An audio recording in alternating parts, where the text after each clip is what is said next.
Good evening, everyone. Thursday night here on the channel. That means Redline Racing, Corey Hart's Media Premier Series racing action as the round of 14 makes its way to the Commonwealth of Virginia and Henrico County and the Richmond Raceway for a battle at the fairgrounds. You know, it's going to be an exciting one here, race number 2 in this opening round of 14. Coming off the wild card at Talladega, now we might start to see which drivers are going to rise to the top here and really stand out in this round with only one race remaining after tonight at Texas Motor Speedway. A lot of things we'll be watching over 200 laps here at the track. And Cody, I think tonight's going to be interesting because it's one of the rare times we're coming into a race, a playoff race at that, where we're seeing an update come out for iRacing only days earlier, beginning the 2022 Season 1 campaign on the service. So what are the drivers talking about? Does the track feel any different here as we're now entering into the next year of iRacing? You know, I got a few comments from Corey Hart saying that it just seems very numb in the front end of the car, meaning that it's just tight. You know, I went out there on the track and it feels relatively normal to Richmond, how the car feels here. You know, loose on cold tires, and then kind of like the rear end kicks out, but then the front end just starts getting tighter and tighter and tighter. So I think that's going to be the thing to look for. I don't think much has changed, but who knows? I mean, maybe it could change just a little bit and tweak just how the long run, you know, actually play out. Corey Hart's making his way on the pit road, perhaps practicing a green flag pit stop because we know this track is known for the long green flag run, bringing that 57 down pit lane. He's found his way up into the upper parts of the standings again after Talladega. We'll see what he can do here tonight. He's been very strong on those short tracks, but he's got a lot of competition in this field as well. When you look at the top of the standings there, Jordan Kuntz, second spot, spinning into the grass there here on the front stretch. Don't want to do that in the race with a 22-27. Parker White, top of the leaderboard, though, with a 22-18. Michael Rosero, Derek Smith, Brody Gardner, top 5. So looks like it within the top 5 for the 5 drivers there. Our playoff drivers going further back to Nick Miller, Landon Mills, Corey Blevins, Blaze Brinkley, Malachi Drake, Luke Lofaro, Corey Hart. It is literally just a sea of playoff drivers all asserting themselves in the standings, and they're all relatively close on the clock as well. Yeah, they're definitely close, and they're definitely close to the points. So on the scoreboard points, everything, you know, every point's going to matter tonight, whether it be stage points or you know, finishing points or leading a lap or, you know, gaining the most positions or running the fastest lap. Every point will matter. We saw last week how we kind of consider stage points maybe not meaning the most as it should, just kind of finish the race. This week will probably be quite different because track position is probably going to be key around this short track. Right now, a minute and 26 seconds left in the session, watching Jordan Kuntz make his way around the circuit here again. 3/4 of a mile around this Richmond Raceway facility in Henrico County. And as Cody mentioned, the points, a big conversation piece for us during tonight's race. We'll go and bring those up for you. Get a look at kind of the rundown right now, where these drivers are in relation to the cutoff line. And you see it there on your screen. Brody Gardner, even with that top 10, finished a little bit outside of where we're used to seeing him run. Still finished inside top 10 last race at Talladega after pit road issues. 37 points to the good right now, above 10th place. Further down, Landon Mills capitalizing on some of the mistakes of his fellow Nebula teammates. He's sitting second, 19 to the good, then 17 to Storm Patterson, Corey Hart, Blaze Brinkley, Malachi Drake, and it gets real tight down there. Right around, I'd even say, Blaze Brinkley, down through Jordan Kuntz, Sartaj Man, Nick Miller, Michael Rosero. Very close. 1 point for Rosero above the cutoff line. Could be a good race for him. He did finish third here last season, and you see on the other side, Corey Blevins, Derek Smith, Casey Drake, Ryan Kendrick, and company down there just outside, but still plenty of opportunity to get back in the good graces of the standings before we head to Texas next week. Yeah, I look at all that, and I pretty much say Brody is not good. He can still fall out if he has a bad race tonight, but if he just runs solid like he did last week, get maybe just top 5, maybe just outside top 5 finish, do everything he needs to do, come out of here maybe like 50 points to the good, he'd be looking good next week. Mind you, he wouldn't be locked in for points, but he'd be looking good to where maybe he could press the attack a little more next week. Obviously, we know Brody, he's going to want to go out there for wins, but if you look at Landon Mills on back, no one's safe. Landon Mills can finish last here tonight and really just drop straight out. It is a close, tight battle between everybody, and it'd be really interesting to see how it all shapes out tonight. Yeah, I think the big conversation piece for us looking at these drivers as we begin to see drivers begin to head off pit road here. Corey Hart's be the one we watch take his first lap. the big mover there, Storm Patterson, jumping into the picture there, sitting third in points right now, 17 points above the cutoff line in 10th. We know he's had an up and down season. He's gotten a bunch of top 2 finishes, 3 to be exact, with Talladega last race. You know, it's very interesting, him taking advantage of this. Can he build on that here this evening? Yeah, he's the one wild card. I mean, I see him getting out of the top 14, transferring to the top 10, but how does he progress going past this round? He's the one of the guys that are kind of like in a small group of guys where it could flip-flop. Either they get in to that final round or they don't. So he's one guy to really look out for to see what he can do. Another guy in a similar situation who was on the outside, the first car on the outside, will be Corey Blevins. So those guys are really kind of like they can fall in either category, and it all plays out if they can have a solid race here tonight, and then obviously translate that into Texas next week. Absolutely. Corey Hart's running the upper line there through much of that opening lap, now planting it down to the low side of the track. We ride along with him. We know he's one of those drivers who knows how to get around these short tracks. Go back to that great run he had at Myrtle Beach before coming up short there toward the end of that race. Blaze Brinkley ultimately winning that event. The other time I think of when I look at Corey Hart's being good at these short tracks is when we ran back at Lucas Oil Raceway, though finishing just on the edge of going one lap down, still finished solidly in second position. So he knows how to run these very flat tracks that I think demand a lot of your tires. And Richmond on iRacing particularly is very demanding on these tires. We see Landon Mills leap up to the top of the leaderboard there with that 22.34. I'm going to be very curious to see how Corey Hart takes this opportunity being presented to him, going to a short track before going to one of these bigger circuits where we've seen him have kind of up and down performances. These types of tracks here, like Richmond, really in his wheelhouse. This could be a good chance for him to get some good points going into Fort Worth next week. Yeah, definitely. And we've been looking at the beginning of the season. We had a lot of rough races where we had wrecks, kind of maybe just to preserve your car. And he was able to do a very good job at getting his car up front, leading the point standing for quite a few races because he was able to keep his car out of trouble. And that translates at short tracks. If you keep your car clean, you'll be there at the end. It's kind of, it's kind of ironic. You go to Talladega last week, you want to keep your car clean, and then you come to Richmond, you want to do the same. Mind you, damage won't hurt you as much as it would at Talladega, but it definitely can affect handling of the car here. Nick Miller now taking the pole away from Landon Mills, sitting in the first position right now with that 22.27. Great lap time out of him there in that 19 car. And, for him, it's about trying to rebound from missing much of that race at Talladega last week, finishing deep into the standings, 23rd to be exact at Talladega. So, he's trying to get his points position back here after dropping way down to 6th place right now in the standings, 7 above the cutoff line. Yeah, I mean, luckily for him, a lot of the guys did have issues last week, so it did kind of even it out, and he also did have a little bit of a cushion up in the standing due to his wins prior in a regular season, but obviously it did hurt him and put him in a hole to where now he's with a cluster of guys. So if he does have a bad race tonight, he's really going to be in a hole going to next week.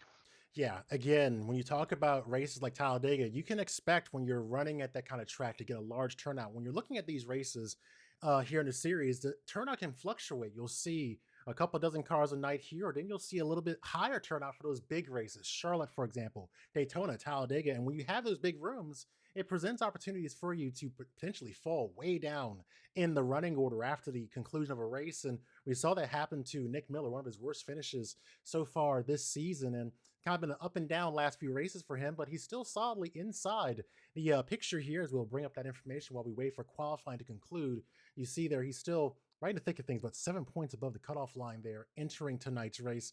Probably a little too close for comfort, but if he's able to hold onto the pole, that's a valuable point for this evening. Well, yeah, what you want to do is you want to make it past that lap 50. Like I said, position yourself well inside the top 10, get some points, and then make it past that halfway mark. If you guys might drop out due to crash damage if there is any, and stuff like that. So you really just want to ideally I want to get to the last 40 laps, be able to have a car to say I can go out there and win. Anything happens after that, you at least gave it your all. Yeah, absolutely. So very interested to see how this driver, Nick Miller, is going to do behind the wheel of the 19 car. Looking like we might have a Toyota front row here with Landon Mills. No one able to unseat him from that position there, sitting with a 22.34. So very good run for him. Derek Smith also clocking in strong back there. And then, of course, Blaze Brinkley, who has been really a story in this series while only having 1 win, 5 stage wins so far this season. And I think those have been critical for him in terms of establishing himself in the playoffs, and now sitting 5th plus 9. we talk about every point being important and having a purpose here at this part of the season. And I'm sure those stage wins have been important for him in terms of being able to establish himself here in the field. Definitely. And like I said, throughout the season, it was like you got to get as much as you can out there, and they did what they can. And we've seen how it helped Brody. Even though he finished in the top 10 last week, it was a miserable top 10 if you ask me. But we see how those stage points and everything, and those wins really helped him keep at the top of the standing.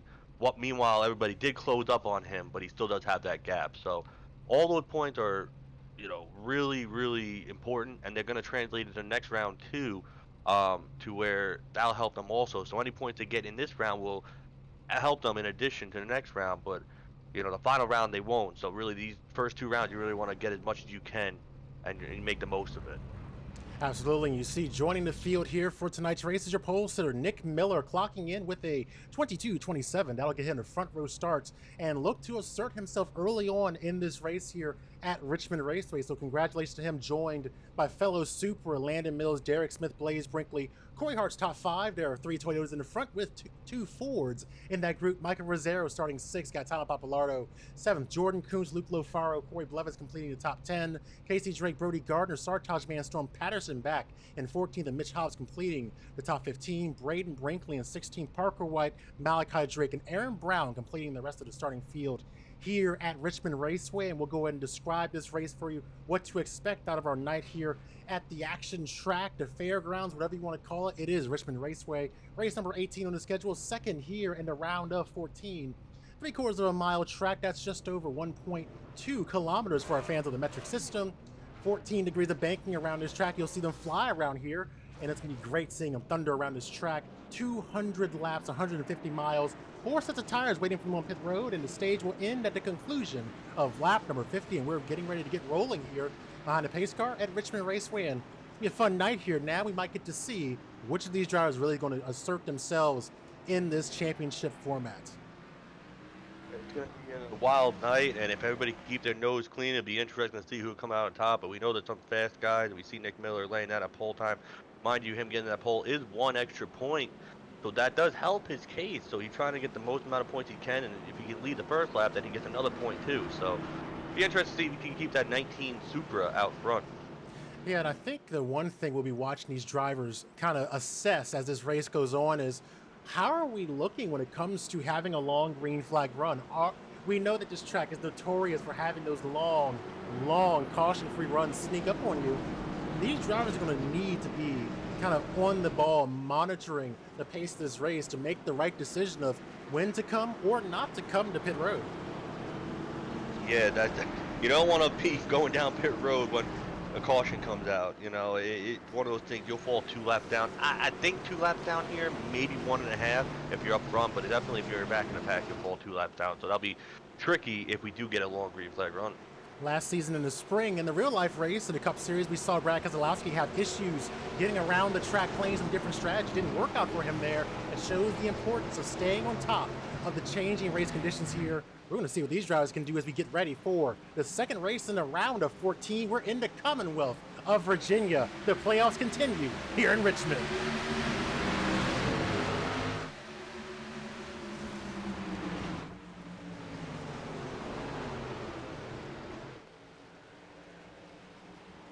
And already, not even off turn 2, first caution flag of the night. So hopefully that's not indicative of the evening we're going to have here at the action track. Caution out for the first time tonight. Nick Miller will lead him back to the start-finish line to complete that lap. It looks like an innocent kind of slide by Corey Blevins. Doesn't look like too much damage. And he just got loose, and Casey Drake had nowhere to go. Hopefully it doesn't hurt Casey one, but that's just bad luck right there. Right in front of Casey Drake there, right in the thick of things, trying to keep that car straight. We'll look at it again.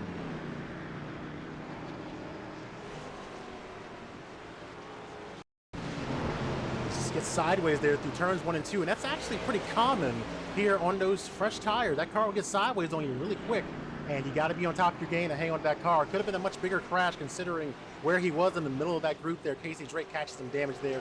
Go ahead into pit road here as we're behind the pace car for the first time this evening.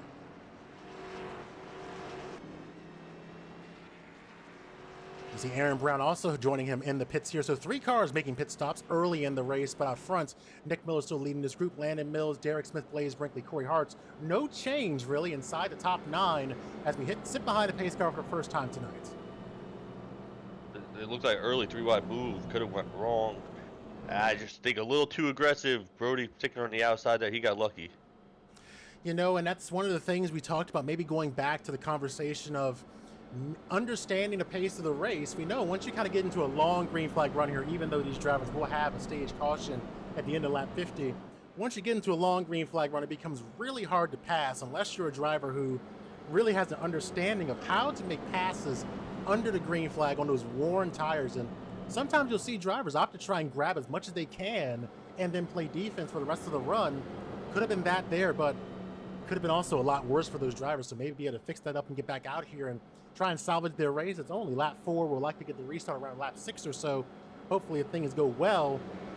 I think this could be just a learning experience for these drivers, but certainly not what a couple of our playoff drivers wanted to experience here early on in tonight's race. Yeah, that's 2 guys with a few issues. Could have been 3 with counting Brody Gardner, but he got lucked out of that. Doesn't look like Corey Blevins or Casey Drake have terrible amount of damage. They did pit to repair some, but looks like their cars are remotely clean for the most part. They probably topped off and left it at that. Yeah, absolutely. And now seeing a pace car lights out, so that means we'll get the restart here on lap number 6. So I was on top of the game there to make sure we knew when we get the green flag again. No change really through the field here. Nick Miller, Landon Mills, Derek Smith, Blaze Brinkley, top 4, Michael Rozzero, Corey Hartz, top 6. Jordan Coons got Tom Papalardo, Brody Gardner, Mitch Hobbs, the top 10. Let's get ready to try this again. Let's see if we can get a green flag lap under our belts here. Pace car making its way down the backstretch, heading into turn number 3 to field. We're back under the control of the 19 of Nick Miller, who already has a short track win this season, winning back at Bristol earlier this season. Green flag back out here. They're thundering to life. They'll race across the start-finish line and take the green on lap number 6. The 19 gets a good breakaway there. Battle for second underway. Derek Smith challenging Landon Mills off turn number 2. Derek Smith, proximity racing driver, trying to take that spot. He's actually outside the cutoff right now, so he's trying to make up the most amount of positions in points. So he's going to try to take the track position, goes to P2. Looks like Landon's got a good run on the outside of 3 and 4. Absolutely. Look at him getting single file right there in the middle of the pack here. They work their way off turn number 2, looking at above and now down the backstretch here to 66 and company. All single file, they race off toward turn number 3. They all single file out. Now it's going to be interesting to see if they all just hug the bottom in both corners or they start moving around. Because you can move around a little bit, actually, in both corners. I think more so in 3 and 4, but you see Brody Gardner actually back looking 6th spot right there on the outside of Rozzero for 5th. He's trying the outside in 1 and 2. It can work, but, you know, I think it does hurt your tires putting some, heat up on them on the outside. Brody Gardner right there in the thick of things. He's your points leader right now, 37 points above the cutoff line, and is currently on a streak of 5 straight top 10s. That includes 3 wins in the season there, as you see at 89, going up high there through turns 1 and 2. Back to Brody Gardner, having a strong season here, and looks to be one of those drivers we have to watch as we continue to advance our way through the first few races in the playoffs. And definitely doing a great job this season. And doing what he can to win another championship in this league. He's going to try to do it, and he's made a name for himself this season. Definitely has. He's looking on the inside of Rozzero right now. We got Jordan Coons behind them. Just a couple of laps ago, we saw a quick 3-wide. I think it was a 3-wide move between Mitch Hobbs, Parker White, and Luke LaFaro. Parker White is one guy you're going to have to compete with tonight as he looks on the outside of Sartaj Mann. That looks like for the 10th spot. He's going to try to cross him over, maybe look the inside going into turn 3. Sartaj's going to throw a block. He's going to give it to him. He gave him some room. Pinched him down a little bit, but can Parker get the run off the corner? We'll see. The dead heat. Parker does have a little bit of momentum. He can get it 1 and 2. Absolutely. So a good run there for the 95 of Parker White. Not unusual to see him start from the back and work his way to the front right now. It's already gained 7 spots so far this evening. So he's quietly making his way to the front, but still has a lot of Sartaj Mann to his inside there. Gets a little deep in the corner, and Sartaj Mann loses a spot. Now another one as the 89 of Mitch Hobbs looks to his outside coming off the corner. Big boss right there had to let off and gave it to his fellow teammate Mitch Hobb. Running the outside, Mitch Hobb is the only one that looks like he's really committed to the outside, even when he's not battling with anybody. So he's trying something different, maybe try to make it work. And while we look up front, that battle for 5th, it really heated up. The 55 and the 23 are now side by side, neck and neck. The 55 gets loose off of turn 4, losing some momentum going into turn 1. But can he make up some ground in 1 and 2? He enters in deep, but doesn't look like he can fully commit off the corner. They're neck and neck again. We'll see what happens here. Michael Rosero currently holding the final spot in the playoffs, only 1 point above the cutoff line in 10th position. Last season when we came here, he finished 3rd in that race, and that's when he was contending for the championship with the likes of Cole Williams and company. So he knows how to get around here, but facing early pressure 15 laps in to our night here at Richmond Raceway. Still on the inside is Brody Gardner. Rosero trying to fight him off on the outside. Kicks that rear out a little bit, might open the door for Jordan Kuntz to close up a little bit behind him, bringing along Gaetan Papalardo with him. He's racing hard, and like you said, he's the last guy in right now, so he wants every point. And obviously he's looking big picture at the end of lap 50 to get in the top 10. But I would think right now, just let him go. Let Brody Gardner, he's quicker. No reason to try to potentially tear up your stuff. And you see that he did right there. So now he had Jordan Kuntz behind him, and now he's just going to try to settle in. But I wouldn't look too far back because Parker White just took over, looks like the 9th spot, or trying to take over the 9th spot from Gaetan Papalardo, who's having a great early run in that 9th spot. Now it might be in 10th. Here comes Parker to 9th, and he's going to look to attack on Jordan Kuntz. A great late braking move there. Really got that car planted in deep into the corner, rotated well, and got off the corner down the backstretch, and now will set his sights on the back bumper of the 99 of Jordan Kuntz, another driver who's been incredibly consistent this season. He's been on a great streak as well, 2 top 5s and 3 top 10s in the last 3 races. They're trying to keep that going here, overcame the adversity of that big crash at Talladega on lap number 22, still able to get a top 10 there. He's currently sitting 7th in points, 8 above the cutoff line, and now facing some pressure for the 95 of Parker White through turns 3 and 4. Parker's just able to throw it into the corner so smoothly and to get off the corner, which is even more impressive to how deep he's driving it in. And he looks to do it here right into turn 1, and he's going to clear Kuntz. No competition there. Kuntz probably just let him go, and now Kuntz is going to be under fire from Mitch Hobb. And I got to say, Parker White and Mitch Hobb are doing a phenomenal job getting to the field. They started 17th and 15th, and they're both pretty much just, Parker's leading the way, and Mitch Hobbs is coming right behind. So they're quick. They just didn't have track position to start, early in the race. Brody Gardner now enters inside the top 5 after passing Corey Hartz that we were watching as Cody was following along with that battle a few positions back. Now Brody Gardner into the 5th position, up 7 spots tonight. Corey Hartz fading back and now maybe under pressure further from Michael Rosero, Parker White, Jordan Kuntz. On the outside line right now, trying to find a little something is that 57 car. Yeah, he's trying to find something. He knows you can use the outside at some point. I think it's still too early to try to use it. And if you want to use it, you want to probably float up a little higher, try to get a better run off the corner. But these guys right now, probably some of them save tires, some of them just push it. Maybe Corey's trying to save some tire right now. Doesn't want to ruin the car. We know how he races. We know he wants to be at the end. And that car looks phenomenal tonight underneath the lights. Absolutely, as Michael Rosero passes by us, they're reminding you, holding on to that final playoff spot here, so added pressure for the 23 team to try and get things going in the right direction. Now he has to deal with a non-points driver in Parker White, likely applying pressure here. They work their way into turns 3 and 4.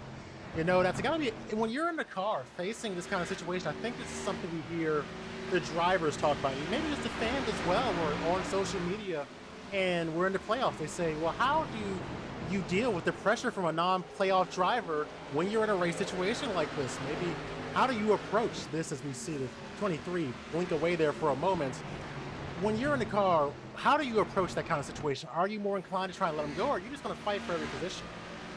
I think early in the race, probably let them go burn up their stuff. They got other obligations.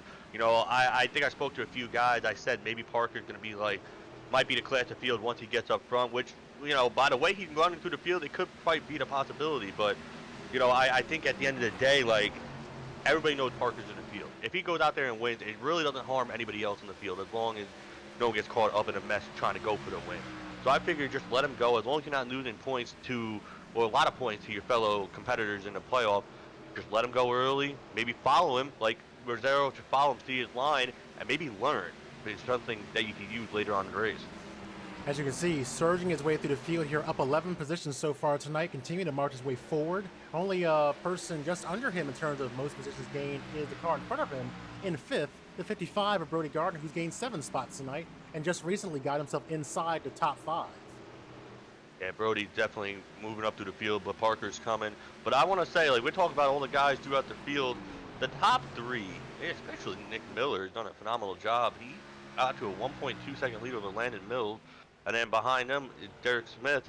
They've checked out from the rest of the field. They're kind of just on cruise control, not really have to worry about battling, probably saving some tire, and keeping their car clean while being up front. You saw the gap there between the field as they were working their way down into turn number 1 and 19 with a nice clearance there. You'll see it here again off turn 4. Great clearance for the 19, and then a 2-car battle that's kind of cooled down between Landon Mills and Derek Smith, and then the traffic jam begins to start to form right behind Blaze Brinkley in 4th, bringing Brody Gardner, Parker White, Michael Rozzero, Jordan Kuntz with him. Yeah, traffic jam definitely back there. We even have some traffic jam further back. I mean, there's some guys that are in the playoffs that are just not having the runs they need early on. And, you know, one of the surprises is actually Sartaj's man. Mind you, he's only in 12th, but he's not up. He's 7 seconds behind the leader. We got Corey Blevins who's spun out, but he's actually moving up. Whereas Sartaj's man really hasn't done anything. He started 13th, he's running 12th. Even got Storm Patterson, who's still back there. Started 14th, in 14th, gone nowhere. Malachi Drake started 18th and 16th, and then you know about Casey Drake, who got involved in that spin. He's back there, so it's definitely struggle time for them. It's not time to worry because we do know we have a caution at lap 50 to really adjust your game plan, but you're definitely not going to get those points running back there. Yeah, and that's kind of the challenge a lot of these guys are facing is the fact that not only are they running deep in the field, their competitors are running toward the top of the standings and are putting themselves in an increasingly better position to grab those stage points. And leading this field right now is Nick Miller. Great lead for him, now 2 seconds over Landon Mills, Derek Smith, Blaze Brinkley, Parker White. So again, your top 4 all comprising of playoff drivers right now as they work their way down into turn number 3. Great run so far for a lot of these guys, and the battle for 5th underway. Parker White running the outside line on the 55 of Brody Gardner coming back to the start finish line. Yeah, Parker White's trying to go on the outside. He does get it. Probably Brody just let him go by. Like I said, a lot of guys probably going to do. Parker's going to set his sights on Brinkley, who he really hasn't said anything about yet tonight, just running quietly in 4th spot where he started. Yeah, Blaze Brinkley is one of those drivers that we've been watching a lot during these parts of the races where he finds his way to the front to be able to get those stage wins. He has the most so far this season with 5, which is a great statistic for him. As you see a battle for position ahead of him, just a couple of cars ahead, the 66 and 25 battling. But back to Blaze Brinkley as we watch this battle. It's been great seeing him get up to the front and get those stage wins, but it's about trying to convert those into race victories. And we've seen that be a hurdle for him throughout this season. 1 win so far back at Myrtle Beach. Since then, it's been a struggle to even get top 5 out of that team. But maybe trying to turn it around here, but he's going to face some pressure from Parker White here momentarily as he now rolls up on his back bumper coming out of turn 2. One of the harder passes for Parker White to get by. I don't think Blaze is going to let him go roll by, but maybe he will. I mean, a lot of guys have. Blaze just been minding his P's and Q's. The front 4 started where they started and running where they started, so they've been doing what they need to do, saving their tires. So Blaze is doing what he needs to do, but as Parker's coming up to him, there's 3 guys behind Parker that's going up to him. So I don't know. He's got to have to be very methodical here. If he does let Parker go by, make sure not to lose any more spots that are behind Parker. Yeah, absolutely. I'm sure it's something they're talking about as well when they're approaching these situations, finding the most advantageous place to make a pass and let a car go. But you're already going to see the 55 look to the inside and try and follow the 95 through the apex of 1 and 2, and now it's a side-by-side battle for that position between Brody Gardner and the 98s of Blaze Brinkley. Yeah, we talk about a lot of guys jumping up through the field and we watch this battle, but there's a few guys dropping back. Besides the guys we mentioned that are still in the back that haven't really made any progress, Corey Hart and Gaetano Pappalardo started respectively 5th and 7th. They're back to 10th and 11th in a long run. Maybe they did burn up their stuff, just don't have that long run speed that they need. And they're trying to look for some more. So just trying to get to the lap 50, and you see Jordan Kuntz going underneath the 23 of Michael Rozzero. I was just happy to see that in the corner of my eye when I was watching the guys out back, so that was pretty wild. But yeah, Corey Harsh, Gaetano Pappalardo definitely need some work to do. And not unusual to see these guys a few laps ago was Parker White, Micah Rizzero, Jordan Kuntz all around each other.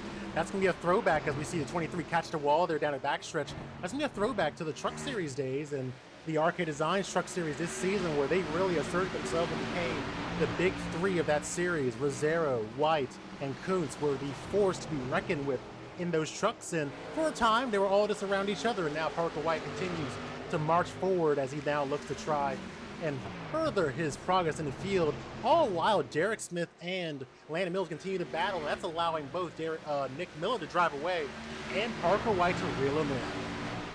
Parker White is coming. He probably had the speed to get. Oh, there might be a little contact. Oh, there is a little contact there between the 66 and the 25. I saw the 66 driving really hard. That was unfortunate right there. It looks like innocent contact, but obviously not what they wanted early on.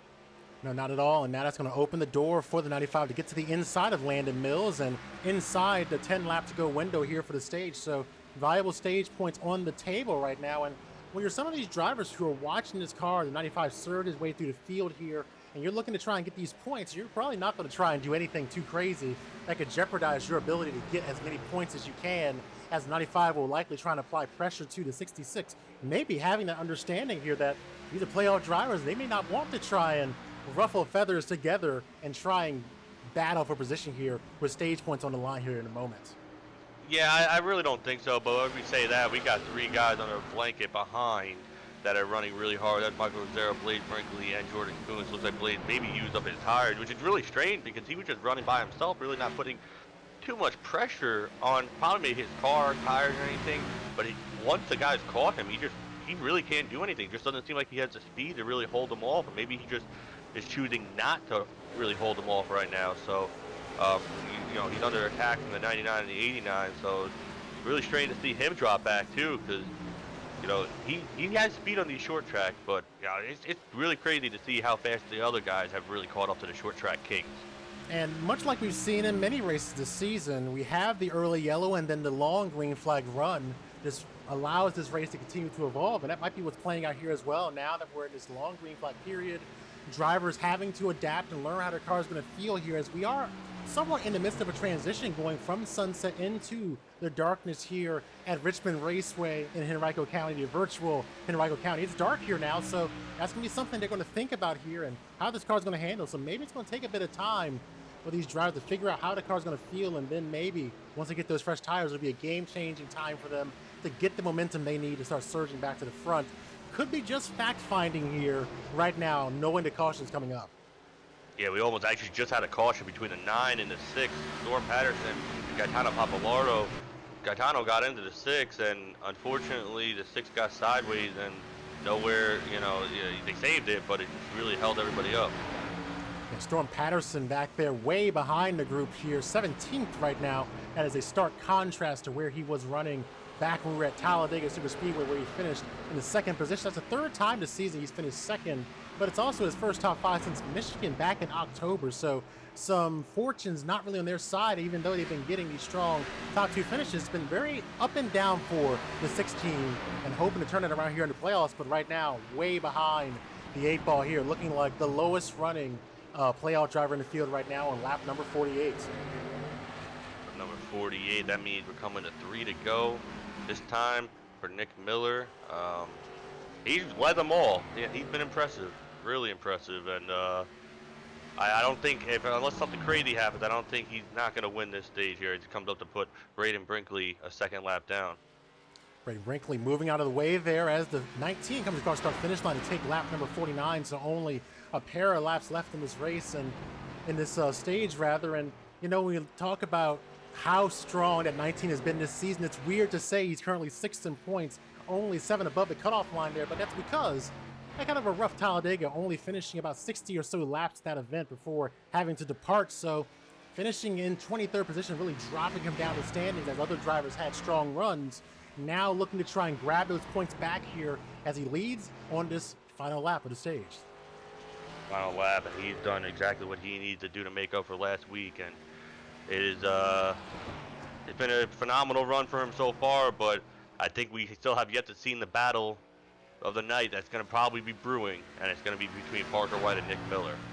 Absolutely, as the 19 comes across the start-finish line here, waiting for the yellow that will bring an end to the first stage here, and it's all being commanded by that 19 car right there. Great run for Nick Miller as he'll win the stage here at Richmond Raceway. What a great run by Nick Miller. Fantastic run there, but now, as you mentioned, the battle truly begins as everyone gets back behind the pace car. They'll get 4 tires and fuel during his upcoming pit stop. And now, if things hold true on pit road and everything kind of remains the way it is, Parker White will likely start right there around Nick Miller. It's kind of a reset here as the 95 comes in hot there. A little bit of a drift there here in Henrico as he gets down to speed here. We get ready to watch these guys out on pit road. That'll be the next battle we're watching, potentially the battle for the lead between Miller and White.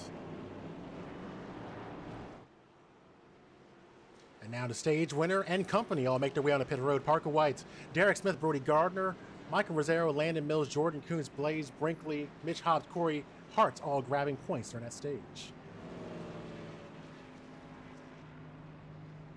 So now a very interesting time here. Looks like Landon Mills will opt to stay out during this caution period.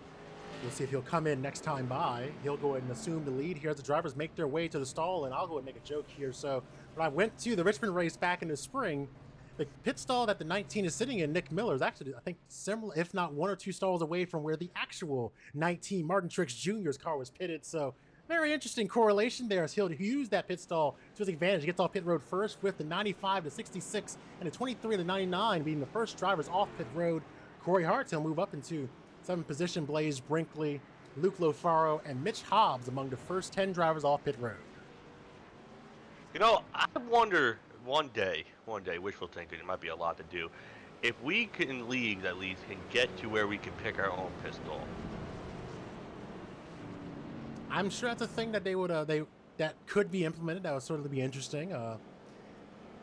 My brain always goes to how would you implement something like that, and how much time would that add to the rollout of the transition from the qualifying to the race? How would you do that? I'm sure there's a lot of logistics there. I'm probably sure we're not the first ones to come up with that idea as well. I'm sure there are plenty of them, plenty of people at iRacing who are also trying to work through the logistics of selecting your own lane too, which I don't want to be the one involved in that process. Well, there's a lot of things like that. I mean, maybe you could do something right after qualifying, have everybody quickly like pick X, Y, and Z, like, you know, pick 10 to pick, like, give 10 seconds or 15 seconds to pick a stall and go to the next driver. I don't know, be something like that. But there's other things I would like. If you could reuse the used tires you used in the race, that'd be nice. That'd but be cool. that, you know, I mean, it'd be something. Or if you could start on the tires you qualified on, that'd be awesome too. Absolutely. I'm sure as they are working through the updates here, just coming off this most recent update, which has added some exciting things to the service for 2022 season 1 here. One being the newly rescanned Watkins Glen, which has been something I've been asking for probably since like the second day I got on the service. And that track looks beautiful. Was able to go take some laps around there in the Ford Mustang as the 25 heads to pit road in his Supra. Took the Mustang around that track. They did a beautiful job rescanning that track. Really excited to run there. And then the big talker that's been on social media and really the conversation piece among the iRacing crowd is the addition of the Mercedes AMG Formula One race car. Oh my God, that car is great to run around here. And it's so fun seeing iRacing work with these different motorsports organizations to bring these vehicles to the simulator and have, look, it's like the press release said, they're like, we can take the cars to Spa and all these historic tracks. And I think one of the trending races I saw was them running around Daytona, bump drafting into things. So great updates that came out this week. I think they also added another track as well from Europe. So a lot of great things to look forward to here on iRacing as we look forward to the restart with Nick Miller out front. So Nick Miller will be their control car for the restart after winning the stage. He's going to have to deal with the whole side view of the 95 of Parker White. They'll change lane. It's going to cross the start-finish line and race off into turn number 1 and 2. Great battle shaping up for the lead there. The 95 will settle in behind the 19 as they race off turn number 2. The battle for tried everything right there. Yeah, a really quick move down to the low side of the track to try to apply some pressure. Didn't work quite yet as the battle for several positions here continues off into turn number 1. They're all trying to get single filed out, probably not race so hard so early, use these tires up. Because we saw they did just go roughly 40 laps on tires, so now they probably have a base model on what their tires are going to do, but they really don't want to push so hard, because if it does go green for a while, which it possibly could, what will happen? Absolutely. Battle for the lead underway. The 95 Parker White on the outside line. The low line being held by stage winner Nick Miller. The battle for third as well, continuing as they race down the backstretch. No one's really giving an inch on these new tires. I mean, we see it side by side for first, side by side for third, side by side for, oh, they're side by side by side by side back there. They're really not giving an inch. They're racing hard, and you know, the longer they race side by side, they'll lose time to the leaders. So they really want to get clear. We see Brody Gardner actually back further than we actually think in the field right now. So something must have happened on a pit stop, because he's battling for 7th right now with Corey Hart as he gets 5. And that's 16 spots gained for Parker White as he now assumes the race lead over Nick Miller. The first lead change we've seen so far tonight, as that 19 has had a commanding lead over the field during the first stage. And now Parker White looks to try and lead some laps here as we look back in the field. Still a lot of traffic trying to figure out where they're going to establish themselves here early in this run as they come off turn number 4. One of the first battles we see is between the 99 and 66.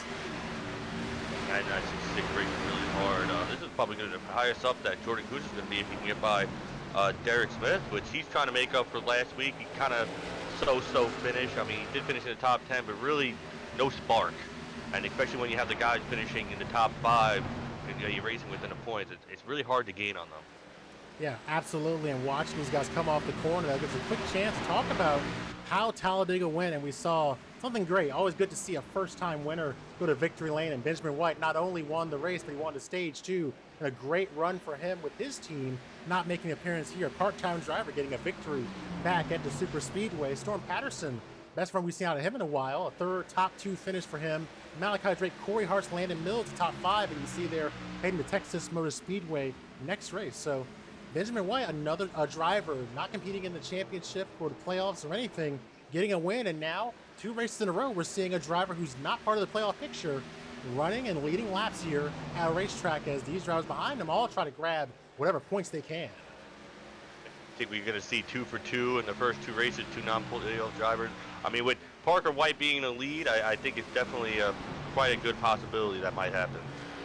Absolutely. That 95 has been extremely consistent here. We go back to the Truck Series season and just how that season was for him, and the fact that not just him, but Michael Rizzero, Jordan Kuntz, who find themselves 3rd and 4th in this race, were able to really just drive away statistically on the charts from the rest of the field. I think one of the strongest indications of that was laps led. If I'm not mistaken, roughly 2/3 of the season was led by those 3 drivers alone. And now as we're settling into the playoffs, Parker White, more in a part-time capacity, just running for fun, leading this race, and Rizzero and Kuntz, each with their own accolades here in this series, running strong in 3rd and 4th respectively. Strong 3rd and 4th. Now, can Michael Rizzero hang on to his tires longer than last run? Same with Jordan Kuntz, Blaze Brinkley. So now we see Derek Smith actually dropping back, which this is actually different because Derek Smith was in the top 3 the first part of the race, first 25% of the race, and now he's back. Looks like he's going to be dropping to 7 and 5. Absolutely, and we look back at the front of the field. The podium assembling itself right now on lap number 68. Rizzero running where he finished last time we were here at Richmond Raceway during season number 4. He finished 3rd, now currently running 3rd, up 3 spots on the night. How many 3s can we work into that hit there? About the 23 right now.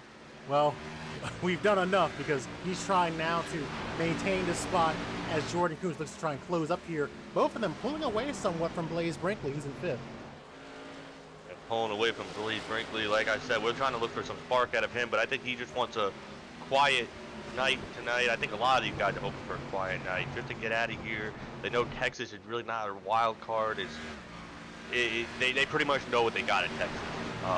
Here and Talladega are kind of just up in the air. Anything can happen. And they got through Talladega. Some did, some didn't. And now they're here. They just want to get through this race. So maybe they're just trying to settle in and get what they can get. And most of them, for the most part, have been doing a great job. And some guys are coming up to the field finally. I've been waiting to get up to the field that are in the playoffs. Sartaj, Man, and Storm Patterson. Now we're up to 10th, 11th. A few spots. gain, but they're slowly getting there after pit stops and fresh tires and maybe a little better track position. And then one guy in front of them that we have not spoken anything about is Luke Lafaro. Started ninth, he's in ninth. I think he dropped back. Now he's back up there, so he does have a win this season. Too bad he's not in the playoffs. He did try to make a late race charge, but maybe he has something to say by the end of the race. Yeah, solid run for him. He's running where he started in ninth position. And as you mentioned, Sartosh, Manstrom, Patterson, Casey Drake, Corey Blevins, all those guys right now, basically 5 drivers all battling right around that 10th position. 10th through 15th are all made up of playoff drivers further back in the field there, just behind at 54. Yeah, actually, the one guy that we're kind of questioning his move for staying out and leading lap, and I know why he stayed out and led lap, but the track position just lost everything. That was Landon Mills, and Landon Mills is back in 17th. You know, he's not one of those safe guys. I think he was the second in points or whatever, second highest gap over everybody else, and he can still lose all those points. So it could be all for nothing if he just has a bad race. So he does not want to be running where he's running right now. No, not at all right now, and I know the scoring tower has had a bit of an issue there, not updating at the moment, so I think their most recent update creating a bit of an issue there for us right now, but I'm sure Cody will keep an eye on things there. I'm going to try and get it set up here, and I'm going to let Cody take over the commentary for a moment as I switch off the broadcast viewing things so I can check on a couple things and do it radio style for me. Give these guys a rundown of what's going on here at Richmond as we are approaching lap 75. You got it. Yeah, lap 75. This race has been all too caution and a rush green flag. Currently, the front two, Nick Miller and Parker White, have a solid lead. Parker White has a 1.5 second lead over Nick Miller, and then another 1.5 seconds back to Marco Rosero, and a battle for third with Jordan Kuhns. Behind that, Brody Gardner's the lone wolf. Then you got Blaze Brinkley, Derek Smith, Corey Hart, Luke Lafaro, and Sartaj Mann, the top 10, all running pretty much by themselves. No real battles there. Then go back further where the battles continue to pick up, and that'll be Corey Blevins, Storm Patterson, Casey Drake, Malachi Drake, Mitch Hobbs, Landon Mills, Aaron Brown, and Gaetano Pappalardo all under a blanket. The real big battle is right here for, looks like 13th, 14th spot right here between Malachi Drake and Mitch Hobbs. They look to go 3 wide for a second going into turn 1 and 2. They choose better not to. It looks like Mitch Hobbs is going to complete the pass of Malachi Drake, and here comes Landon Mills to follow in behind them as Aaron Brown looks out back. Have you thought about auditioning for MRN? Because that was beautiful radio-style coverage there. Thank you, and I apologize for the issue there. Just had to restart it, and hopefully we don't have any more issues with that. If we do, we'll just cross that bridge when we get to it. But Cody, great job there. Thank you for providing that coverage there, and I apologize for a little hiccup there with the scoring pylon. Still leading the race. No change there with Parker White at the top of the board. Nick Miller, Michael Rosero, Jordan Kuhns, Brody Gardner. Top 5, but seems like things are getting real warm back here in Henrico as these guys race a little further back, and Landon Mills way back in this group right now. Yeah, Landon's probably in that zone. As I said, you're not going to start worrying before the stage starts. Okay, so now we get racy, and now we get single file, which looks like everybody is for the most part. He looks on the inside of Mitch Hobbs right now. Now it's separated. He's almost 10 seconds behind the leader, and you know, it looks like maybe 3 seconds behind 10th place, maybe a little less than that.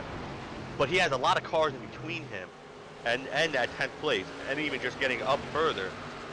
He's one that's probably like, okay, I made a bad call. I need a caution to regroup everything, get my track position back.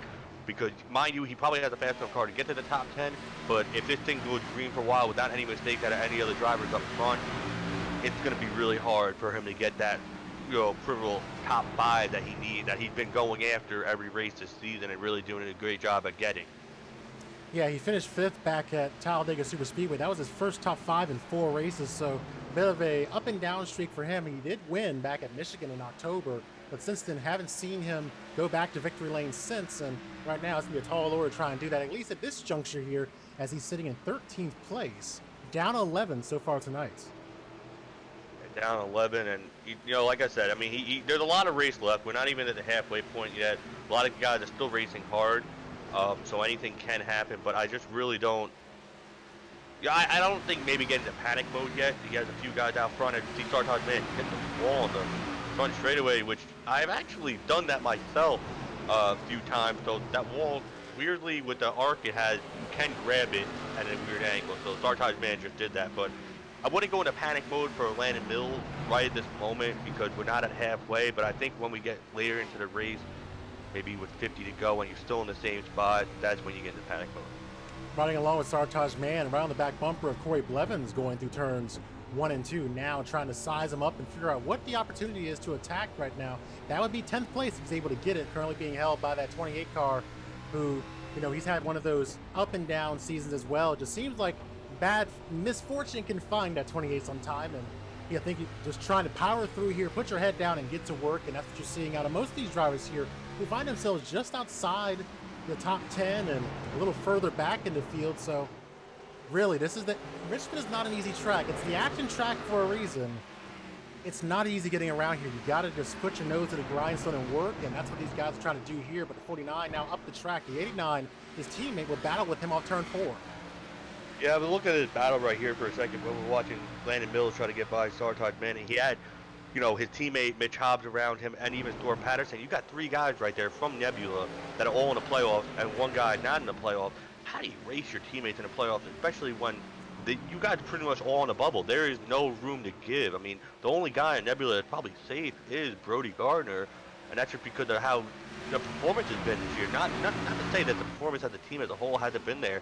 He's just been able to get the wins and stack up the points, whereas some of these others haven't, but they've been fast, but now they're all in the same spot where they got to race each other for these spots to get into the playoffs. So how do you go about that? Well, it's really, I think at the end of the day, you have to understand that you are running for your team. You have a job to do when you're out there. It's cliche, of course, saying, well, we are an organization, but at the end of the day, I have to do the best for my team. And I think we've heard those kind of conversations throughout the playoffs in NASCAR, where they'll talk about the fact that, look, I get that we all work for the same organization, but at the end of the day, I have to do what's best for my team. And I'll respect, obviously, the relationship that we have as a team, but it's about going out there and doing your job as a driver. Look, when you get to the championship race and you don't do what you need to do and you finish second in the standings, the guy's not going to get up there who won and say, well, I appreciate that my teammate for not racing me as hard as he did. No, he's going to get up there and talk about how great his team is. You want to get up there and be the one making those comments. So you need to get up on the wheel and do that work. But of course, it's just nature. You're going to give some grace to your teammates and things like that, but probably not enough that you're going to put yourself in an inadvantageous situation. And I think Nebula's going to face that crossroads here, if not tonight, when we head to Texas Motor Speedway next race. Yeah, I mean, the absolute goal is they probably have a good chance to get all their guys into the top 10. It's going to be when it gets closer to that last round, when it really shrinks down. And obviously they want to have all their guys in that last round. It's just so hard when you bring a great caliber of drivers to the field and you have so many of them. There's only so many spots to fill. So, you know, obviously that top 10, they'll probably all get through there and make the most of it, but, you know, it's getting past the next round. So they don't want to put themselves out of the chance to get to the top 10. So I see there, they did race each other hard, but they gave each other enough room and, you know, to race hard and keep it clean and eventually let each other just kind of, you know, settle it out and get single file and get back racing the other guys. So right now, up 5 spots tonight is that 7 spots into 5th is the 55 of Brody Gardner. So a solid night for him. But the driver who has gained more spots than him, actually double the spots, is still at 95 of Parker White, who is out to a 3.2 second lead over Nick Miller, Michael Rosero, Jordan Coons, Brody Gardner, the top 5 here. And yet again, more of what we're used to seeing out of the 95, leading a lot of laps here. You know, this reminds me of last season when we would see the likes of Dylan Alt get out front and just in just an unrelenting manner grab the lead and just refuse to let it go. It's like playing fetch with your dog. You just throw the ball and then he brings it back. He's like, no, this is mine. That's the way he is with the lead. He is just a vice grip on that lead right now as he come around for lap number 95, only about 5 away from halfway. Yeah, he's just here for fun, man. And we know when he starts in the back of the field, he does it as a pure pleasure and fun, just to try to enjoy himself racing past guys. Maybe he thought to take a little bit longer to get through the field so he has more fun instead of racing by himself right now. But he's always a force to be reckoned with, like you said, with the likes of like Dylan Alt when he did it, when we saw Vicente Salas do it. We've seen plenty of guys in multiple different series that we've had do it, and we actually see the first guy on pit road, which is Gaetano Papalardo. This is early, but he was the last car in the lead lap, so I don't know if this is a scheduled pit stop or not, but he's definitely on pit road. Bringing that car in for servicing is the 9 of Gaetano Papalardo. We'll see what that means for the rest of the field here as Parker White continues to lead. Coming off turn number 4, it's Nick Miller into second position. Rosero, Kuntz, Gardner back to 5th. Blaze Brinkley in 6th. Derek Smith in 7th. Corey Hartz, Luke Lofero back in 9th. And Landon Mills completing the top 10 on lap number 97. Yeah, they dropped off about a second and a half, so I don't really think it's... I mean, it is enough to really make up some time, but I don't know what it's going to do. I don't really know how short pitting is here. Gaetano's still in pit road, so maybe this is... yeah, he might have just parked it for tonight. I'm not sure. He was the last car to lead lap. It might have been a park deal right here because he's still sitting on pit road. No really work going on. But as long as the green flag pit stop, I don't know how that would have been as far as how early that is, because I have no clue how long we can go on fuel here. I know the short track we can go a lot longer because of how short the tracks are. So I mean, it's really about the tires. How bad are you eating up the tires? But like I said, a second and a half fall off right now for the fast guys. I figure they're going to stay out here for quite a while. Let's go and hone in on that a little bit, because I think that the drivers, myself included, are still trying to figure out how the cars are feeling here on iRacing after this week's update. And races like this, these long events here where you're just kind of going at it for dozens of laps on end, is a great way to learn how this tire mile is going to behave. I know we've been in a call lately, but I'm sure there's been drivers practicing. What have you heard about how the cars feel in terms of tire wear, at least in the last day or so, about the way it's wearing with this new update? You know, I haven't really heard much. I know a lot of people are trying to get their hands around it because, you know, after 2022 starts, they're going to start getting ready for the Road to Pro campaign again. So obviously everybody's going to get with setup building and stuff like that. But I really haven't heard anything drastic. Like I said, when I went out there and ran a few laps, it wasn't a long run.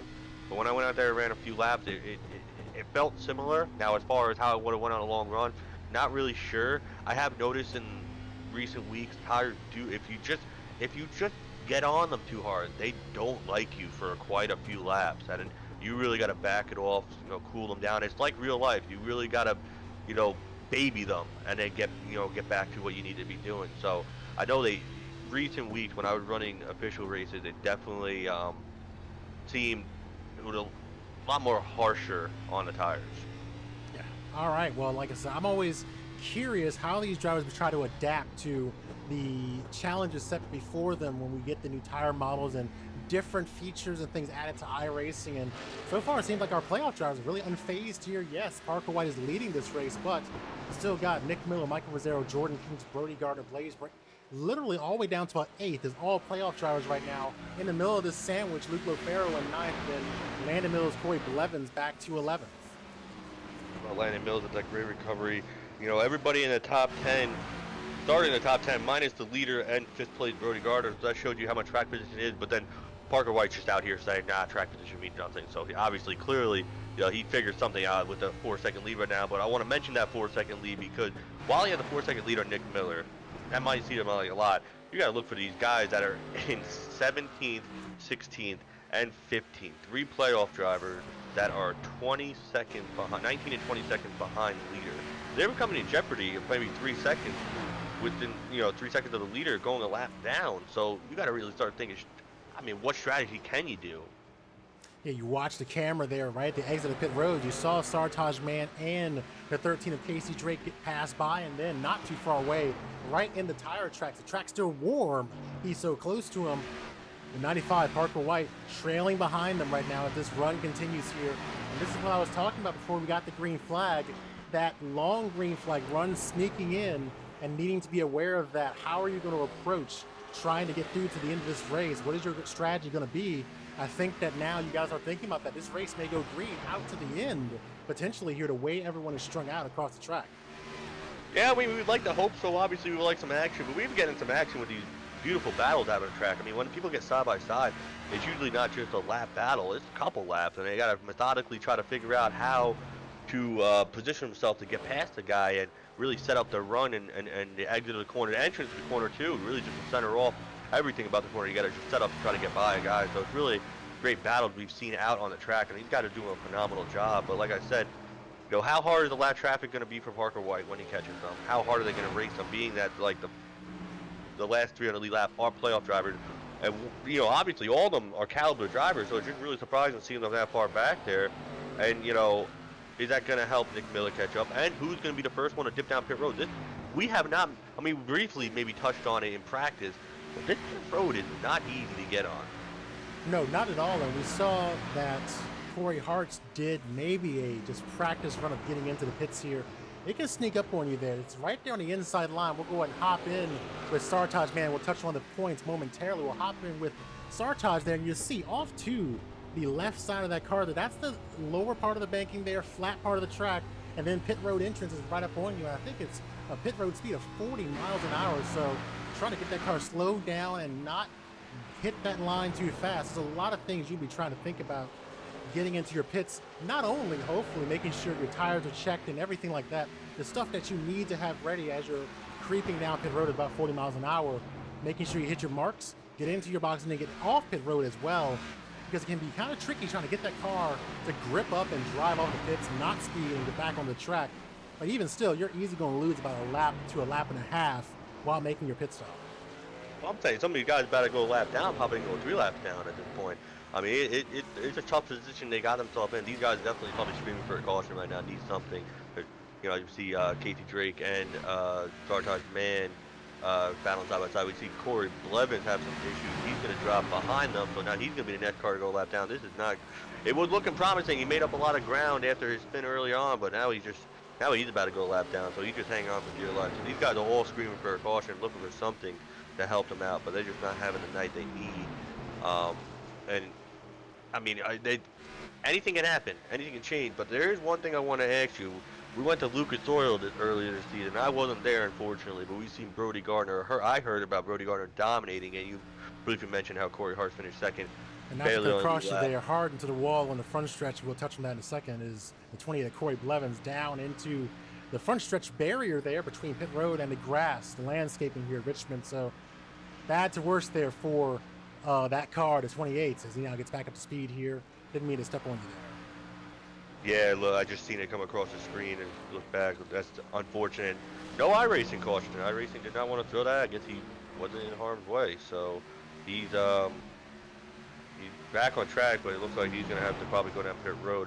But as I was saying about Lucas Oil, when Brody Gardner put a stomping on them, lapping every car pretty much, does this feel like this what Parker's doing? Because Parker, you know, 11 seconds back is 7th place.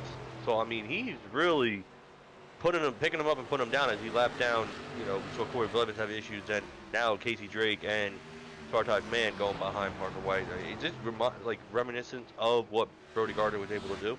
Yeah, absolutely. And I think it goes back to the conversation we had with Brody after that race, where he provided some insight into what his mindset was about that race. And the thing he talked about was, and I think we've heard this from other drivers too, the fact that the tires basically reach this equilibrium point where even though they're worn, they're pretty much level where they're going to be. So it kind of goes back into your hands of, can you drive this car with these tires now that pretty much everyone is in the same boat here? The last time this entire field was on pit road was right there at the end of that stage, right around lap 52 or so is when they all came in, 51, 52 or so. So I think it comes down to that, getting out front here, pulling away, and then just letting the tires kind of just reach that leveling off point, as Derek Smith may be making a pit stop here as well, dropping down into the pits, making his way down the lane.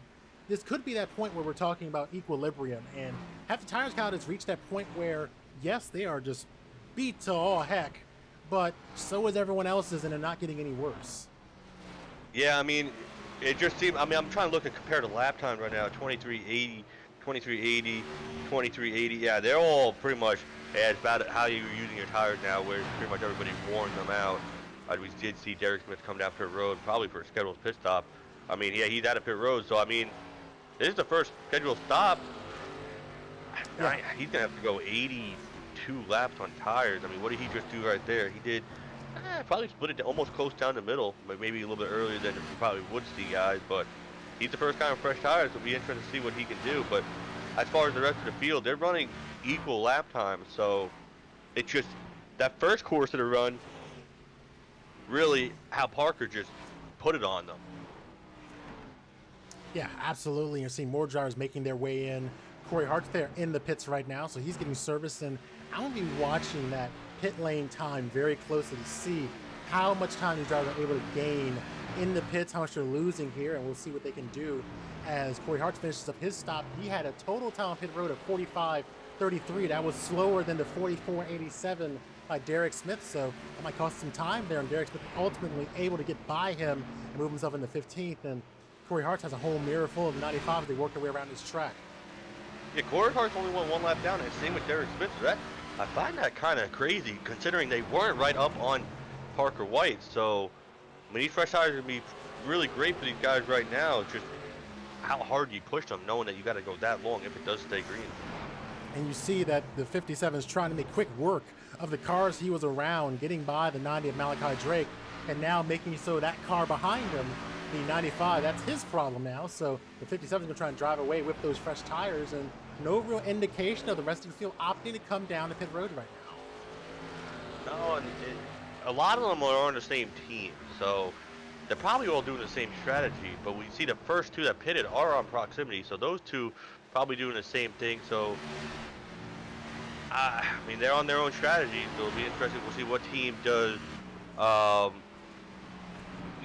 come next. And it might be Nebula, it might be the other guys, the likes of Loke Lufaro or Aaron Brown, but they have nothing to lose. They can really go out there and play a way different strategy than anybody else.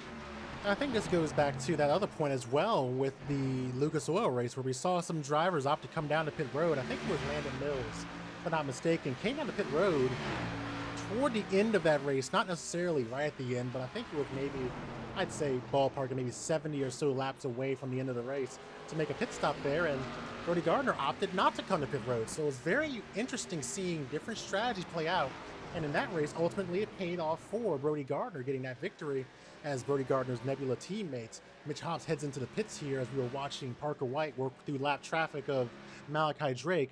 But going back to my point, you're probably having a very, very robust conversation within the Discord servers and the TeamSpeak conversations about when the heck do we come to pit road? Do we come to pit road? How do we do this right now? And who's going to be the next ones to blink? We've seen some drivers blink already. Who's going to follow suit here? Seeing Mitch Hobbs coming out of the pit road, Derek Smith, Corey Hart's already being in as well. So the dominoes are beginning to fall slowly here in the Commonwealth, but we don't have the full picture yet as we're approaching lap 130, counting down to the end of this race, race number 2 in the round of 14. Yeah, also the other thing you got to worry about is, like, you're out there on slow tires. These guys are out there on new tires now. The guys on new tires got to be real methodical getting guys around the guys on slow tires who are about a second and a half, maybe almost 2 seconds slower than what you got on your car. And the guys out on older tires got to try to get out of the way as quickly as possible. So this is going to be where issues can fall. Maybe the guys staying out are trying to hope that something can happen when one of these guys make a mistake. You see Parker White passing by pit road there. Got our eyes on pit road to see if any drivers will opt to take the entry into that area, and they're not doing it yet. So really only seeing a handful of cars come into the pits here as we're approaching 70 laps to go. And very interesting indeed. I think the conversation about tires is a dynamic one right now, not seeing consistency among the drivers all coming in within, say, the 5-lap window. They're kind of coming in on their own pace right now, and we'll see if it pays off here, because ultimately those guys who came in right around lap number, I'd say 10 or so laps ago, 10, 15 laps ago, they're going to have to try and make those tires last if they're going to go to the end. Jordan Kuntz now will opt to bring the 99 down pit road along with Storm Patterson. So this window is really stretched out here when you're comparing the drivers who came into pit road first and then those who are making their pit stops now. So it's a very wide window here, which means tire falls can be kind of all over the place as this run continues. Yeah, I think what Derek Smith is hoping, he was one of the first guys with Corey Hart to pit. He's hoping it cycles through. They run maybe 15, 20 laps after everybody pits, and then a caution flies, where he cycles back up front, has track position, and everybody's going to have to pit for tires. That's what he's hoping for. I mean, because, with how quick Parker White is, I just really think that he's gonna catch them on new tires. It's going to be inevitable. Blaze Brinkley also heading into the pits here, along with Landon Mills heading into his pit, getting ready to leave momentarily. So looking at the pit window right now, Derek Smith was one of the first to come in during his current cycle, on lap 117, and we've got drivers pitting on lap 134. So the window really wide here as now the 95 passes by pit road, putting those drivers one lap down. Really just a wide breadth of different strategies playing out here as we're just clicking off the laps in this long green flag run. No caution flag since we got back underway after the stage caution. It's reminding of me of when me and you went to Richmond together. We watched the cup race, and God, there was no wrecks. There was great battles, but it was just green flag racing the whole entire race, and there's nothing bad about it. Like I said, there's a lot of battles out on the track, and now we got strategy thrown in there. Who has what, and who will have the tires at the end. So it really everything's up in the air. Well, I think what's also interesting in that parallel you're drawing there to that is the fact that I feel like, in my opinion, just with these cars and the evolution of stock car racing and NASCAR, the nature of Richmond has just changed. It's not this yellow flag affair where you got Martin Truex Jr. sidewall riding along the walls there as 95 heads into the pits. It's really evolved into the strategic race, and you have to play strategy here, and that's translated to the simulator as well. Nick Miller, Michael Rosero also joining Parker White in the pits here. So Richmond is changing. You're not seeing these spectacular crashes here and door banking. You're seeing strategy play out around this short track, and I like to see that. And that's kind of the hallmarks of the Red Line Racing League as well, seeing these drivers not only race the cars on the track, but also race against each other, the calculators, and just trying to make big brain moves on each other to try and ensure they get the best finish possible, as Parker White now leads the pits after getting serviced here on lap number 137. Yeah, some of these guys are looking for cautious now. We hear Aaron Brown calling out, if you want to wreck now, because I think we'll cycle around to the leader right now. He stays out, and Malachi Drake, and it looks like Malachi Drake missed pit road. The only mistake we've seen so far. Malachi, one of the playoff drivers, missed pit road, couldn't get slowed down enough, and he had to abort mission, and he's gonna have to try next time around. That's a devastating mistake out of the 90 there, and a rare mistake as well, so we'll have to come back around and try again for that entrance. And as we mentioned, it's tricky trying to get down there. We'll see he'll be followed in just ahead of him by the 13. That's Casey Drake. So it can be hard to get down the pit road here at Richmond, but seeing these drivers mostly learn how to get in here. But of course, under pressure, you can make mistakes, and we saw there. But 90 now looking to try and find an opportunity to bounce back from that, heading into his pit here with Aaron Brown leading this race. He's gonna come down pit road this time by. He's gonna cycle around the lead to Derek Smith. I think he's the last guy to pit Aaron Brown. So now Derek Smith is to the lead over Parker White, but Parker White is coming. Dropped the deficit down 4 seconds in a couple laps over Derek Smith. So definitely a lot of speed out of Parker right now, and it's not if can Parker White get the lead back, is when. So he's coming quickly. You got Jordan Kuntz behind him. And then further back, Blaze Brinkley and looks like Nick Miller will cycle out to your top 5 as Nick Miller's in a battle with Brody Gardner for that 5th spot. Yeah, absolutely. I think the thing we're going to note is the fact that the last time these drivers were on pit road, Derek Smith pitted on lap number 117, Parker White 136. So looking at roughly a nearly 20 lap differential in terms of tire age, and that's contributing to what you're seeing on the track here, going from 2 seconds behind to now literally 0.2 of a second behind, working through turns 3 and 4. Look at that aggressive run there off turn 2. Now it'll be a side-by-side battle going down into turn number 3, and the battle is already over. Parker White surging to the lead off turn number 4. He'll get back to the point for lap number 143. Just crazy how quick Parker is. He was able to stay out that many laps longer than most drivers, and just back to the lead not soon after he pits. So he's just able to put a cushion on them and then just go right back to the front. But we know how he is. But now we look back to the guys behind him. What do they do? What are they thinking? We know what Decker is thinking. Run another 10-15 laps, hopefully a caution falls. He had track position back. What did Jordan Kuntz thinking? He's probably thinking the same thing. I got track position, caution flies. Everybody should pit for tires. Probably the top 5, 6 are probably thinking the same thing. And then back in the field, maybe the guys that just took tires, maybe, all right, let it run maybe 30 laps long. Let me get my track position back. So we got a lot of strategies, and then we got the guys that are lapped down right now. I mean, we look at the guys that are lapped down. It's unfortunate. Sartaj Mann, Malachi Drake, and Aaron Brown, not Aaron Brown, Casey Drake, playoff drivers are lapped down, and Corey Blevins, he's out of the race, and so what do you got a lot of different strategies. How hard are you going to push? Someone's going to make mistakes when it gets close to the end of the race. Yeah, absolutely. So lap number 145. Watch this battle. This is a battle for basically the lucky dog here, right around 13th position. The last car on the lead lap is Storm Patterson in the 6th and 12th spot, and now the 90 looking to the inside. These drivers pitted within about 3 laps of each other, so the tires are relatively the same here. With a bobble out of the 49 of Sartaj Man off the corner, open the door for the 90 for a moment at least, going down to turn number 1. They'll get single foul again, and the 90 will try and mount an attack again off the corner. Yeah, look, I think what Sartaj said a season ago, maybe 2 ago, when we raced here at Richmond, he said he's just not fond of this track. He's never really had a liking to it, and we've seen it here tonight. He has struggled, and this is one of the races where, he just needed to have a solid run. He was inside the cutoff, but you had guys on the outside or just behind him having great runs, like Derek Smith, Mark Rosero, Nick Miller. They're having good runs.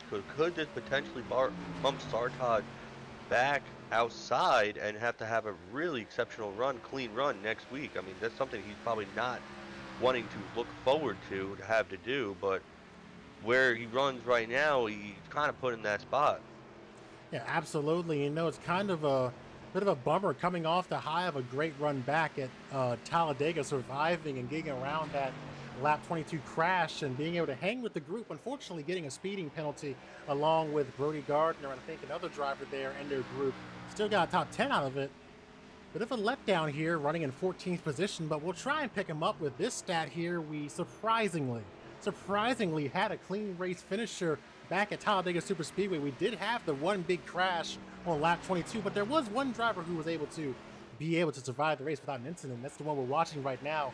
Sartaj Man gained 10 spots to finish 8th in that race and did it all without getting a single incident at Talladega Superspeedway. That's an accomplishment in itself. So, of course, congratulations to Sartaj Man for that distinction. And whenever we have a clean race finisher, they're, of course, always presented by Arundel Auto Detailing. And that's a feat right there, Cody, to be able to say you not only gained spots in the race, and you did it without getting any incidents at Talladega.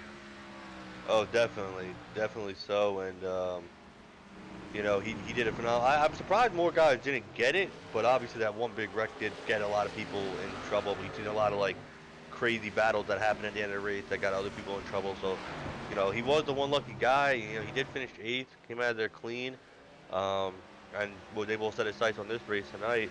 And you're probably going to have some more for next week for that stat. I got Parker White up front. But Parker White actually does have a 4X, so he will not be getting it next week. It'll have to be probably the guy behind him, which would be Jordan Coons currently. He's the highest running guy. So we have plenty of them in this race, which is shocking to say at this track, too, because it is a short track. Yeah, but as they always say, this track drives like a speedway. It drives like one of those intermediate tracks, and that's what I think makes Richmond such a unique course here, not only on iRacing, but in real life as well. It's just such a unique approach to how you deal with the race. You can't just go beating and banging around here. You got to be able to also wheel it at speed around this track as well.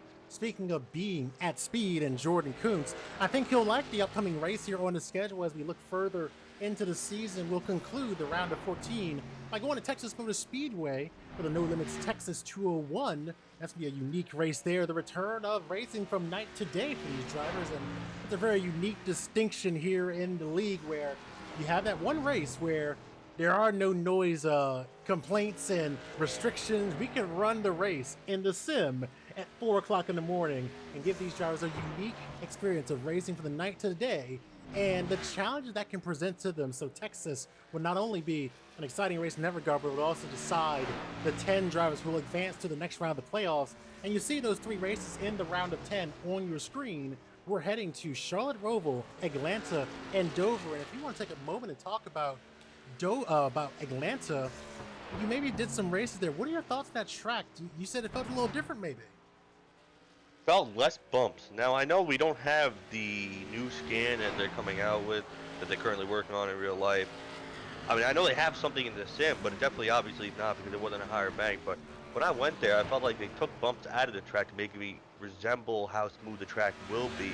It's definitely still loose, I can tell you that. It definitely heats tires up, but it's not as bumpy. So maybe they did do some artwork changes as far as the track, but I noticed it. I mean, maybe it's just I haven't raced there for a while, but you said you've heard it from other drivers that it definitely feels a little different. I heard some drivers who are running in a truck there, the Gander outdoors trucks there at the track. I heard it felt a little different to them. So I think they're trying to get their mind around just how this tire model is going to work out and all those different things when we're settling into a new season here. The reason why I brought up Jordan Kuntz, by the way, as we looked at the schedule, that track, Texas, our next venue here in the round of 14 and final venue of this round, you got to talk about how great he did there. Unfortunately, wasn't able to complete the job there, got caught up in the wrong place at the wrong time. But really, he was one of the standouts at that track and continues to be one of those strong oval drivers here on the in the league. Even though he hasn't been to victory lane since last season back at Michigan International in May, he's still extremely strong here. And look at the night he's having. Worked his way up now, up 6 spots on the night, sitting second right now, still 5 seconds back, but has really kind of established himself and broken away from Parker White and Nick Miller. So maybe the 99 finding some momentum here and going to a track he did well at, maybe some redemption potentially for him as well. Yeah, if I have to compare him to a NASCAR driver currently active, I would have to compare him to the likes of Daniel Hemrick. While Daniel Hemrick finally did get a win and a championship in the same night, Didn't he's very consistent and runs up front and is fast, leads the lap, does what he needs to do, keeps the car clean. Jordan Kuntz is the same caliber. While he might not get all the wins and everything, he does finish up front. He does run up front. He does lead laps. He does showcase his talent. He just can never complete the deal. Not for lack of trying, but he is always there. So that's who I compare him to. You see there on your screen, coming into tonight's race, 7th in points, 8 above the cutoff line, which is 10th place. Despite that, still in a great little streak of races, though. 2 top 5s, 3 top 10s in his last 3 races. So just like we saw in the trucks, even though he hasn't gone to victory lane like we saw him do at Rockingham and at Nashville Super Speedway, consistent on his way into the playoffs and now bringing that strength into the postseason. We'll see what he can do as this race gets ready to close out. Still a ways to go, just under 40 laps left in our race here, and like just over 40 laps left, and that 99 stout again here. It's basically flown by quickly, but Jordan Kuntz wrote on his social media account, Instagram, this past week after Talladega, saying that he just had to come in here, have a flawless night, keep his car clean. He's done just that, running P2. So obviously this is what he wants. Even if he drops back a position or two to Nick Miller and Brody Gardner behind him, it's really not going to hurt him. He's definitely going to get a finish that he needs heading into Texas, where he is strong at, and probably be able to put together a great run over there. So it's looking on the upswing for Jordan Kuntz going forward. And look at this little battle we've got starting to develop here right inside the top 5. Nick Miller, Brody Gardner, and Michael Rizzero all nose to tail here. This is basically a battle for the 3rd position, the 3rd step on a podium at Richmond. You're seeing a number of drivers come together here as this run goes on. There's been drivers who have been toward the front a lot this evening, and I think that's the story of our night here. Pretty much the drivers who have been toward the front, save Parker White, find themselves toward the front here now at this point of the race as we continue this long green flag run. And even though they're a bit strung out here, only a little bit, they're still within about 1.5 seconds of each other. As the tires fall off, you could start to see this battle begin to contract here, and then we get a little more racing. Yeah, definitely. And these guys, like you said, they've been around each other all night. I'm really surprised Nick Miller is actually not closer to the front than he is right now. It doesn't seem like he didn't have overall good strategy with the pit stop and maybe getting into pit road and maybe just getting up to speed on the new tires. And he lost a lot of time and run P3. While it's still great, not where he was. Obviously, 4 more seconds back behind Parker White than he was prior, but. The rest of the guys behind him have been running there all night.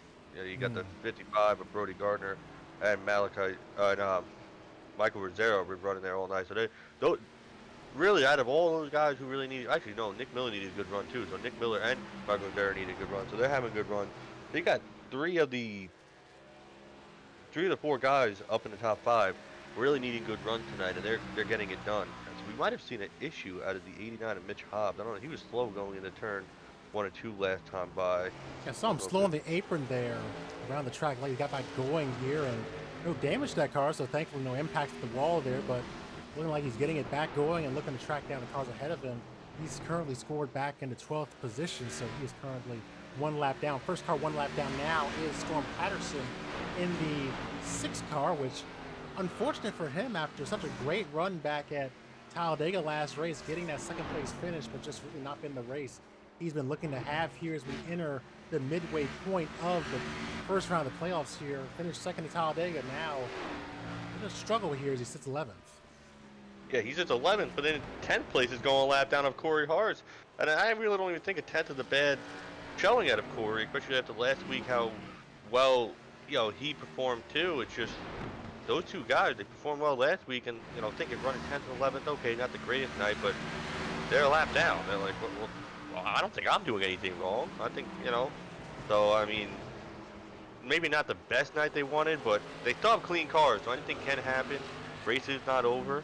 Still got just over 25 laps to go. This race has really clicked by fairly quick, with only having 2 cautions tonight, and the rest of the race being green flag.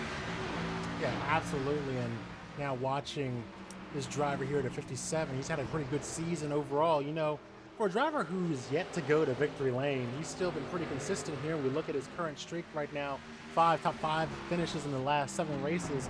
The 57 has been very consistent here, but still searching for a little more. And when we watch the real life drivers take part in the playoffs, it's about getting that little more. You need more if you're going to contend for a championship. And as you alluded to, aligning Jordan Kuntz with Daniel Hemrick as kind of a parallel to him, I think that the conversation about if he was going to be a part of the conversation, Daniel Hemrick needed to be more. I think you're going to have that conversation about Corey Hart here as well. You can't just be near the picture. You need to be in the picture. You need to be in the hunt for these wins if you want to be part of the championship 5 here in about, I'd say, 3 or 4 weeks? Not too far away. 4 weeks. Yeah, 4 weeks.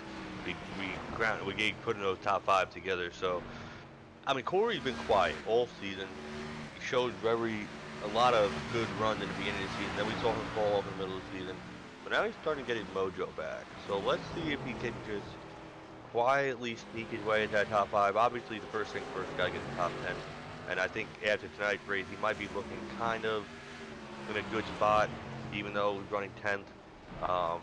He did help himself last week, so maybe coming at it tonight with 10th place could definitely help his case going forward into Texas and just having a solid night there and making it top 10. Then, go ball to the wall, try to get to the top 5. I mean, you're going to have to do something spectacular. That's what it's going to take to get to the top 5. Absolutely. But right now, it's been the Parker White show. That's really been the conversation piece of the night as he applies pressure to the back bumper of Luke Lofaro coming on turn number 4. That would put, if he were to go a lap down, I believe only 8 cars on the lead lap. And, watch that 95. You really honed in on this, and a great call by you. This feels like Lucas Oil again, where we're seeing these drivers who have an understanding of how these tires are going to wear, find a way to get out front and just drive away here, and that's paying off again for the 95. It paid off for Brody Gardner back at Lucas Oil Raceway earlier in the season. So if you have an understanding of how these tires wear, you can use that to your advantage, and that seems to be what's playing out here as we approach the end of this race, not too far away from 20 laps to go. 20 laps to go, and no shade against the rest of the drivers. These guys are doing a great job, and they're trying their best. Parker is just that talented. I mean, all these other guys have great talent, but he just knows how to finesse these tracks, every track. I mean, God, he's up there all the time, really showcasing his talent. He's going to be a true competitor if he chooses to go to the Coke Series and stuff like that. Definitely, I see him being a true contender for that. So I think he mentioned that on one of our broadcasts. He actually catches the wall a little bit there behind Luke Lofaro. I think he'll definitely showcase the talent over there. Like he said, he was going to go run for Road Pro and stuff like that. So best of wishes to him. But we still have 16 drivers on the track. So anything can happen still. Even we got under 20 laps to go. Caution to fly. You could be running second right now, wreck out, and still finish 16th. Absolutely, and I think that's something, as you mentioned, and we were beginning those pit stops there, I'm sure some drivers would have no issue seeing the yellow flag fly here, but we've got our eyes on a battle for the fourth position, Brody Gardner and Michael Rosero dueling here. And, you know, we mentioned it earlier how Michael Rosero finished inside the top 3 last time we ran at this track within the playoffs, actually the championship round for those drivers. And now putting on a good show here, nearly some contact there between the 55 and the 23. And you got to wonder, the more they run into another bump there going into the corner, that's the Richmond we're used to seeing. A bump there going into the corner. They'll race off of turn number 4, and things get a little racy here inside the top 5. They better hold their horses together to try to finish there, because you got Blaze Brinkley coming within a second back, and he's like, yeah, come on, boys, race a little harder, get into each other some more. I'm going to come and get the top 5. Yeah, absolutely, and that's what I was going to allude to there, the fact that you guys get a little racy here. That could present some issues there for these guys as we continue to click off laps here. We'll continue to watch this battle down into turn 1. Brody Gardner in the position, the 23, trying to find a way around the turns 1 and 2. 23 trying his hardest, trying to do it clean. I think that racing deal was kind of one of those things where maybe Brody thought he was clear, and maybe Michael thought he still was inside, and just kind of collided, and you got some incidental contact. Luckily, they both saved it. So now they're just trying to race hard, but not get into each other, as you got Blaze Brinkley coming. He's within 0.8 now of those two. Absolutely. There he comes racing off the corner. He's in 6th position. A good night for him. Sitting 5th in points coming into tonight's race. 9 above the cutoff line. And as I mentioned earlier, we talk about stage wins. While he didn't get stage victory this race or last race as well, a bit of a drought there, and maybe in his eyes a drought. He's gotten 5 stage wins, leading all drivers here in the series. 5 stage wins, and he's been quiet tonight, unlike Blaze Brinkley at a short track. But I think that's what he needed. He just needed a quiet night, no adversity, and he got just that. Even though he's running 6th, he's doing what he needs to do, and maybe gain some points on that cutoff going into Texas next week, where I think he does have some strong runs in there, that track, in the Cup Series side of things when we ran there. Yes, he, if I'm not mistaken, went to victory lane at that race, that night-to-day race, as he catches the wall there a little bit, trying to get everything he can out of those tires to track down to 23 and a 55. He'll do just that here, now be on the back bumper. Last race finished at 10th position at Talladega Super Speedway, so he's been pretty good here of late, now trying to maybe get a few more spots for his hard work. Might see a 3-car battle develop here for the 4th position, and that's be a caution there, and you see who it's on. See the 49 around the exit of turn number 2. Patterson got into the back of the 49, and this changes everything. Go and take a look at the replay here and see what we can glean from that. Down the corner there, maybe Nebula teammates, maybe netcode or something there. Goes for a ride there. They definitely made contact, it looks like. Certainly did.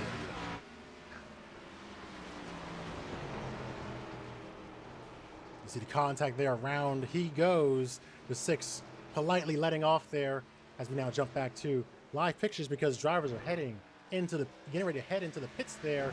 You see there they are, the 95, Parker White, Jordan Kuntz, Nick Miller and company, all making their way down. Well, this changes everything.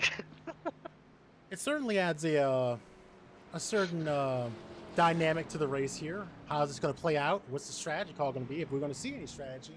This is the time to make the perfect pit stop, get in and out of your box just right. And saw those drivers passing by. They were 1 lap down, so they'll have to pit next time by. And here comes the 95 exiting the pits here. Jordan Kuntz looking to try and maintain his position. He will.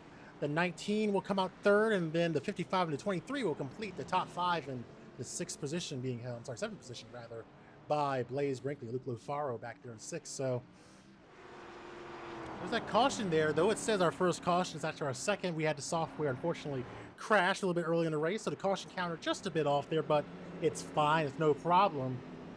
This shakes up things a little bit for us, and we'll get the restart under 10 laps to go. And how do you think this is going to play out? Well, those guys that were lap down, that 1 lap down, I don't know why some of them pitted.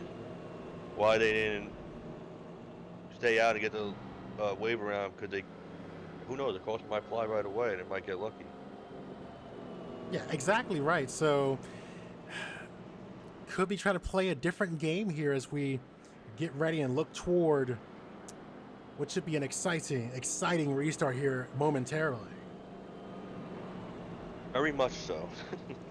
You know, this is what I I had a feeling we'd probably see maybe just a rogue yellow flag come out here toward the end of the race. But, you know, I wonder the timing of it coming out. This is not going to be, say, Alex Bowman last season, well, this most recent season at Richmond, being able to just surge past the field and get out front and stay there for a short run.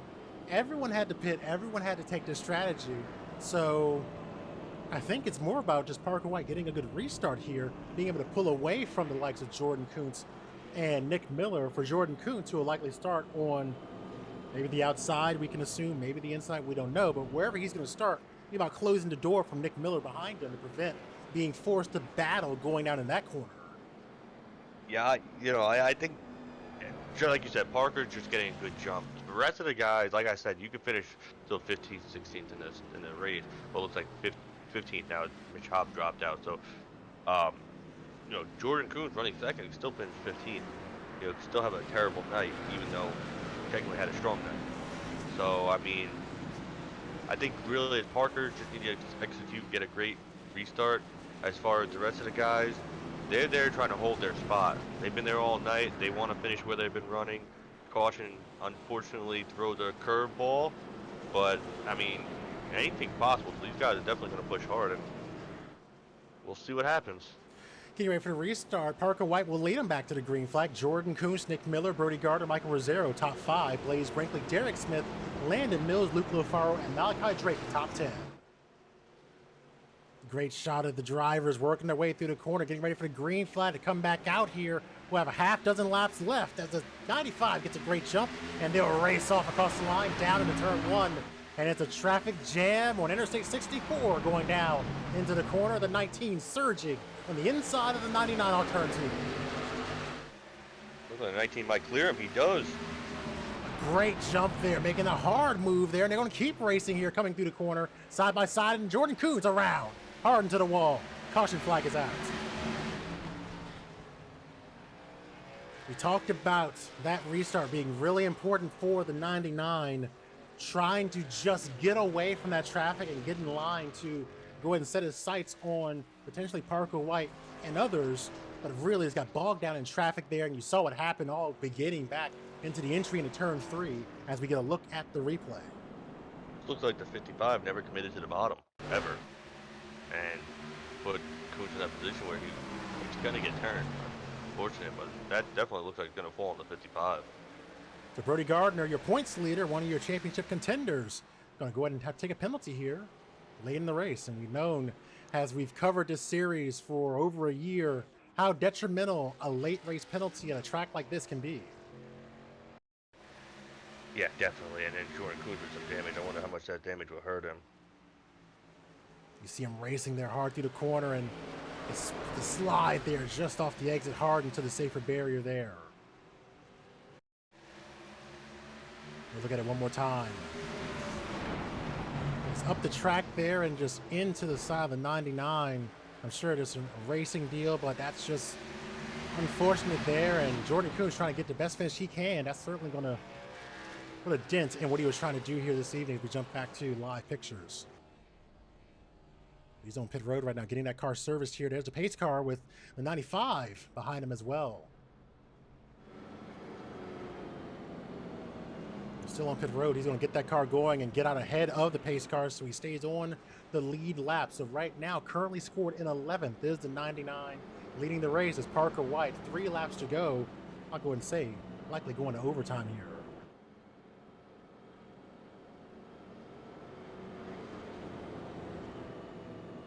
So again, as we look toward the end of this race, we'll go ahead and turn our attention to Fort Worth, Texas here next week, and we'll be running at the Texas Motor Speedway.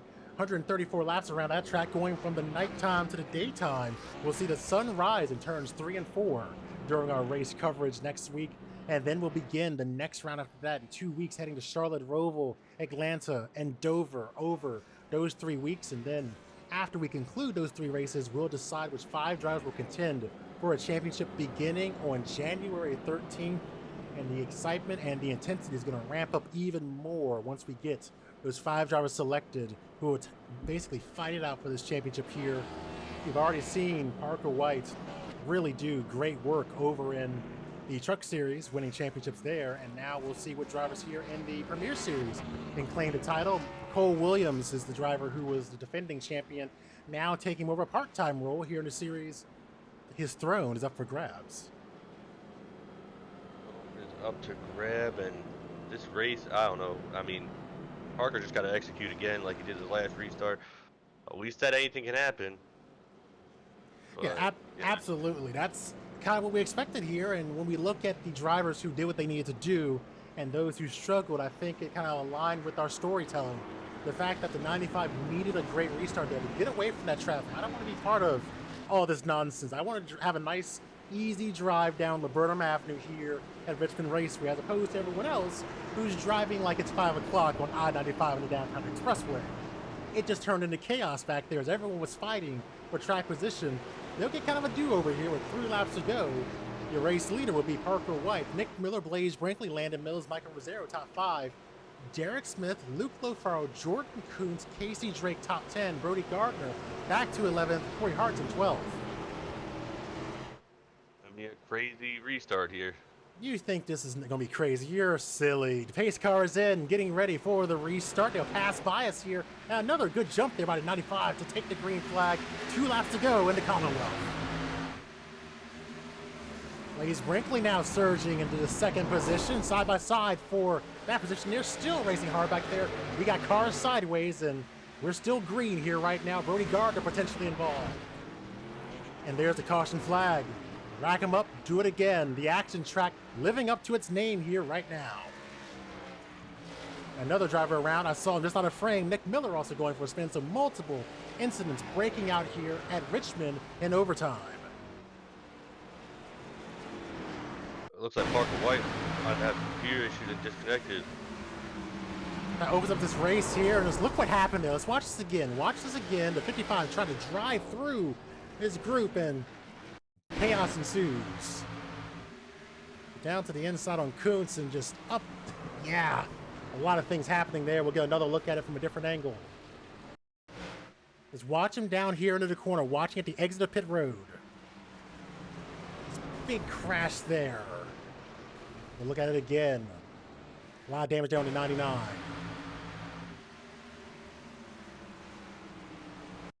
You see Jordan Kuntz goes around there. A bunch of cars. Storm Patterson, that is basically a bunch of our playoff drivers involved in that crash. 57 spinning there as well. So a lot of things happening there.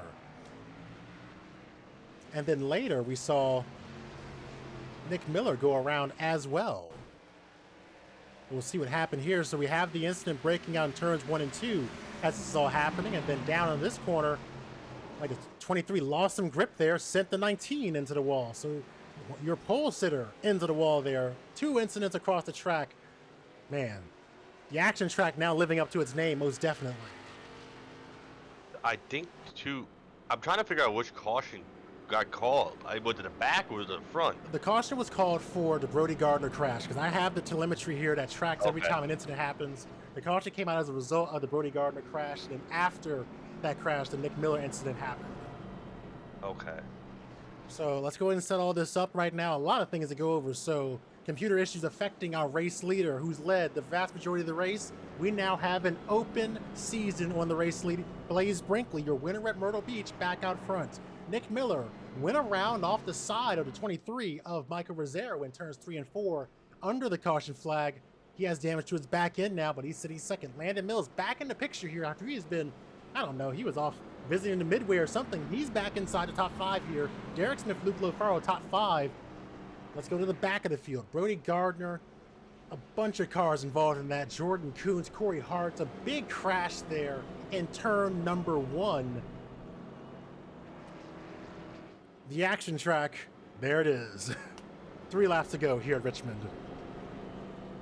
Blaze Brinkley in P1. So before we talk about Blaze Brinkley, as you were looking at crash, what could you make out of that crash we saw going into 1 involving the 55, the 99, and the rest of the drivers there? You know, it looks like just the 55 went in there, and technically he was clearing 99. It It just looked like the 99 turned in too early, but that 4 wide move is very, very questionable. If you just see it, it just looked like, yeah, Jordan turned in. Yep. Oh, great angle here. We'll see it again. And you see the accident that just touched off as a result. In an instant, nearly a half dozen cars involved in that crash. It looked like Jordan was looking to turn in sooner, and Brody didn't turn in yet. So I would have to say that would probably be on Jordan, honestly. Stupid as a 4 wide move is, but I understand why the 4 wide was thrown. Not too happy being back there. But about ready to gear up with the restart. Another restart. Time to rack him up and do it again. Blaze Brinkley out front here. He'll get a great jump and race off turn number 4. Green flag back out here again in the Commonwealth. Diving down into turn 1. Let's see what they can do. Do they make it through clean? So far, so good. Leading the race right now is the driver who won at Myrtle Beach a few months ago. It's now Nita Blaze Brinkley coming around to try and take the white flag here. To the start-finish line, he will receive the white flag last lap here at Richmond Raceway. Out of nowhere comes Blaze Brinkley, capitalizing on computer issues affecting the race leader. He's now out front. Nick Miller, the pole sitter, trying to track him down the backstretch. Hasn't been to victory lane since Myrtle Beach. He's looking to try and change that here this evening. Off turn number 4, he'll hold off the pack under overtime. Blaze Brinkley wins at Richmond. Wow. Wow.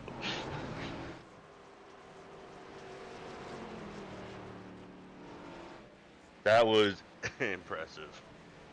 Great run there for Blaze Brinkley. Right place, right time, staying out of trouble to get himself his second victory this season. The last time he won was back when we had head to Myrtle Beach Speedway. Remember that race where he put on a clinic of how to run that South Carolina Speedway that is unfortunately no longer open. He put on a show there here on iRacing, how to run that place, leading over 100 laps, winning the stage, and now back to victory lane for the first time since that win several months ago.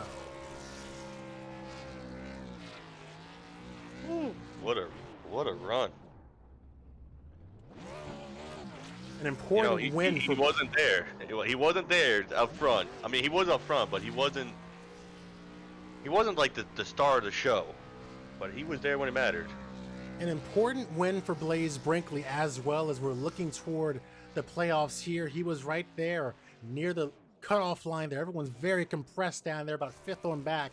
A race like this and the outcomes we saw affecting drivers. Brody Gardner finishing in 7th. Jordan Kuntz 11th.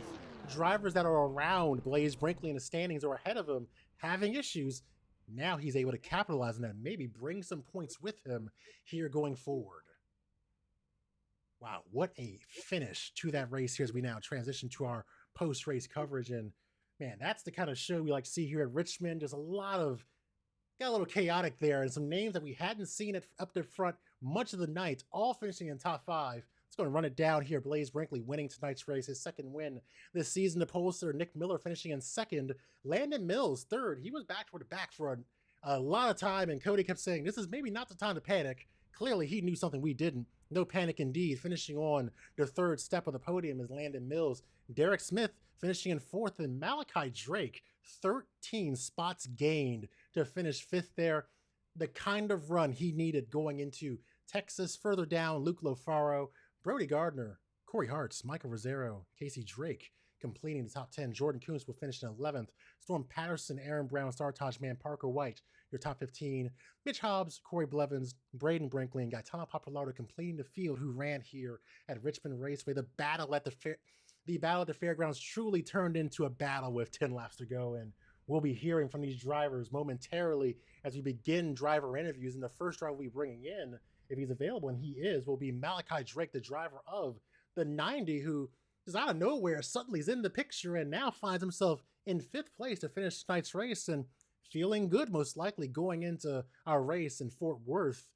So, Malachi Drake, driver of the 90, you got us. I have you. Talk about the night out there. You were able to bounce back and get yourself into the 5th position, gained the most spots of the race of those who finished the race. Obviously, Parker White not finishing the race here, so that means you, Gurned? Y'all scrambled me with that finish. You earned 13 spots on the track there to finish 5th. Talk about that race. It seemed like you were a little bit away from the group early on, but you got yourself in the right place at the right time. Talk us through your night here in the Commonwealth. Um, I'm just not good at the Richmond Xfinity Series car, and I just couldn't figure it out for like I would say most of the race. I started getting a little bit more speed at the end, and then I got lucky with that caution and getting my lap back, and then I don't know what happened. Everyone just lost their minds at the end, and I wound up in fifth. So sometimes you just have to be lucky in racing, and tonight was sure that. So you survived the chaos that ensued here at the action track, and congratulations to you. Now we turn our attention to Texas Motor Speedway and that track. What are your thoughts on that track, and do you think you'll be able to find what you need to lock yourself into the round of 10 to keep your playoff hopes going? Well, I think just aim for top 10. I think with my points after tonight, just a smooth top 10 run should be enough to advance to the next round, and just don't do anything too risky or to get involved in a wreck. If I don't need to to advance, so just nice and clean race next week. Last question. Did you find anything challenging about tonight's race? I know we're coming off of the new season update for iRacing beginning 2022 season one. And of course, that always comes with little changes here or there. Did the car drive the same for you? Did you notice little differences? How was your experience running at Richmond tonight in your car? I don't race the Xfinity Series car enough at Richmond, or I don't really race a whole lot in general to really have an opinion on that. I just know that the car was kind of tight on the longer run, and then at the very very end of a run, it would start to loosen back up a bit. But I'm not really quite sure how to drive the car here, and but I got a little bit lucky tonight and got a good finish. Well, congratulations on getting the job done and being able to get that good finish. You know how these interviews go. Now you have the opportunity to shout out or mention anyone you wish. So go ahead and take care of that as you enjoy a top five here in the Commonwealth. Yeah, just thank you for broadcasting. You always do a good job, and thanks to Cody for putting on the league and having a decent race tonight. Awesome. It was always good having you in here, and congratulations on finishing fifth. We'll look forward to seeing what you do when we head to Texas Motor Speedway next week. All right, thank you. All right, we'll keep moving through our driver interviews here. That means we're heading to fourth place finisher Derek Smith, and we'll bring him in and get his insights on this race, which was, yet again, it feels like we say this phrase a lot, tale of two races. Pretty calm for the first roughly 190 laps, and all heck broke loose toward the end there, finishing in the fourth position, only down one from where he started was Derek Smith. Driver 66, you got us. Hello. Talk to us about your night out there running here at Richmond. What was your car like? And then maybe talk about that final 10-lap stretch there. How did you stay out of trouble to get yourself a top five finish? Well, for me, I thought it was disappointing. I qualified third. I could keep the pace, but then whenever the stage came out, that's whenever it all went wrong. On the restart, I was probably on the outside for about 20 laps. I screwed up my tires and fell back to seventh and just kind of had to deal with it. I also had 30 seconds of damage from trying to drive it really hard, and yeah, I was staying in seventh for most of the race. Tried to undercut massively. Worked for a while, but then eventually I was back where I started, and yeah, and then it came to that green white checkers, and holy crap! I mean, Yeah, I that don't was know our what to say. reaction indeed. Yeah, that was certainly our reaction here. And we know tonight with this fourth place finish will always help your cause here as we look toward Texas. What are your thoughts on Texas Motor Speedway? And do you think you'll be able to find what you need to be able to get yourself into the round of 10 after our visit to Fort Worth? Well, it's one of those tracks that has different turns, so I think I'll like that. I don't know. I like turn one because it's like all uh all wide and stuff, and then turn three it gets all short again. So I'm not sure. I haven't tested anything yet, but whenever I do, I'll see how that goes. Awesome. Well, we're of course watching all you playoff guys and look forward to seeing what you do when we head there to decide the drivers who will contend for the championship going forward after our night in Texas. But tonight is over. We're done with Richmond. What a crazy night it was, but you got a top five. Anyone you want to mention or shout out before we let you go? Proximity racing, specifically Corey Hart's. That's the only other teammate in the race, and no one else. All right. Well, always good talking to you, Derek, and we look forward to seeing what you do when we head to Texas next week. All right, thanks, Mike. All right. We'll keep moving through our interviews here, and we'll be talking to our podium next. And the first driver in that group is going to be that Nebula Esports car, and Landon Mills, driver of the 25. And it's not unusual having Landon Mills be up there inside the top 3. He's been up there very often this season. Another solid run for him here at Richmond, surviving the chaos of those final 10 laps to get on the podium this evening. Landon Mills, driver of that Supra. Do you got us? I do. Yes, I do. So talk to us about your night there. We saw you were a little further back in the field at some times, away from the leaders. Then the final 10 laps happened, and there you are here talking to us and on the third step of the podium. Talk to us about your night here at Richmond Raceway. It was an eventful one. I all I wanted was to get as many points as I possibly could. Stage points. Other than the fact I finished sixth in the first stage, where I felt like I could have finished top 3. I think it was a good night. I didn't expect to have the speed, although I do feel like I showed the speed, especially after that first set of pit stops where I kind of got a feel for the car. I feel like I didn't have that feel and that knowledge to drive the car. I felt like I was pushing way too hard on the first run. So I think that's kind of what got me caught back in the end. And then I wanted to lead some laps under yellow and get some points. Then I dropped back and just wanted to kind of cruise, as I mentioned last time. I think I came on the air. So overall, very solid race. I know some may argue it wasn't because there's a lot of things going around, especially at the end, but I'll definitely take that. I'll definitely take a top 5. I'll definitely take a top 3. You've been one of the drivers we watch closely when we go to these speedway tracks like Texas. What are your thoughts on Texas? Do you like that track? Is it a track you feel you're strong at? And do you think that'll be able to help you continue the momentum you have here in this round to advance forward into the round of 10? If I was going to look at the round of the playoffs that I would have felt that I wouldn't have been the best at, would definitely say the first round. As I'm looking at second, just a couple points back of the lead. I think if I like another race like this, just solid cruise, get some points, I think I'll be good. And I don't have the most confidence at Texas. I don't have the most confidence at Richmond.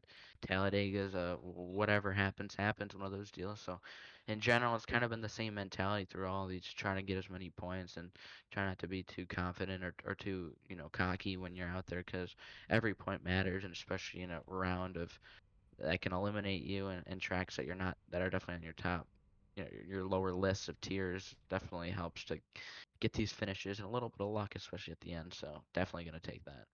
Well, you've been one of the more consistent drivers here in the first 2 races of the playoffs, and now we'll go ahead and decide the 10 drivers who will contend for the round of 10 after our race at Texas. And looking forward to that, see what you can do there. Anyone you want to shout out or mention as you enjoy a 3rd place here at the action track, Richmond Raceway? Yeah, everyone at Nebula Esports. I feel like we did good, especially at the beginning.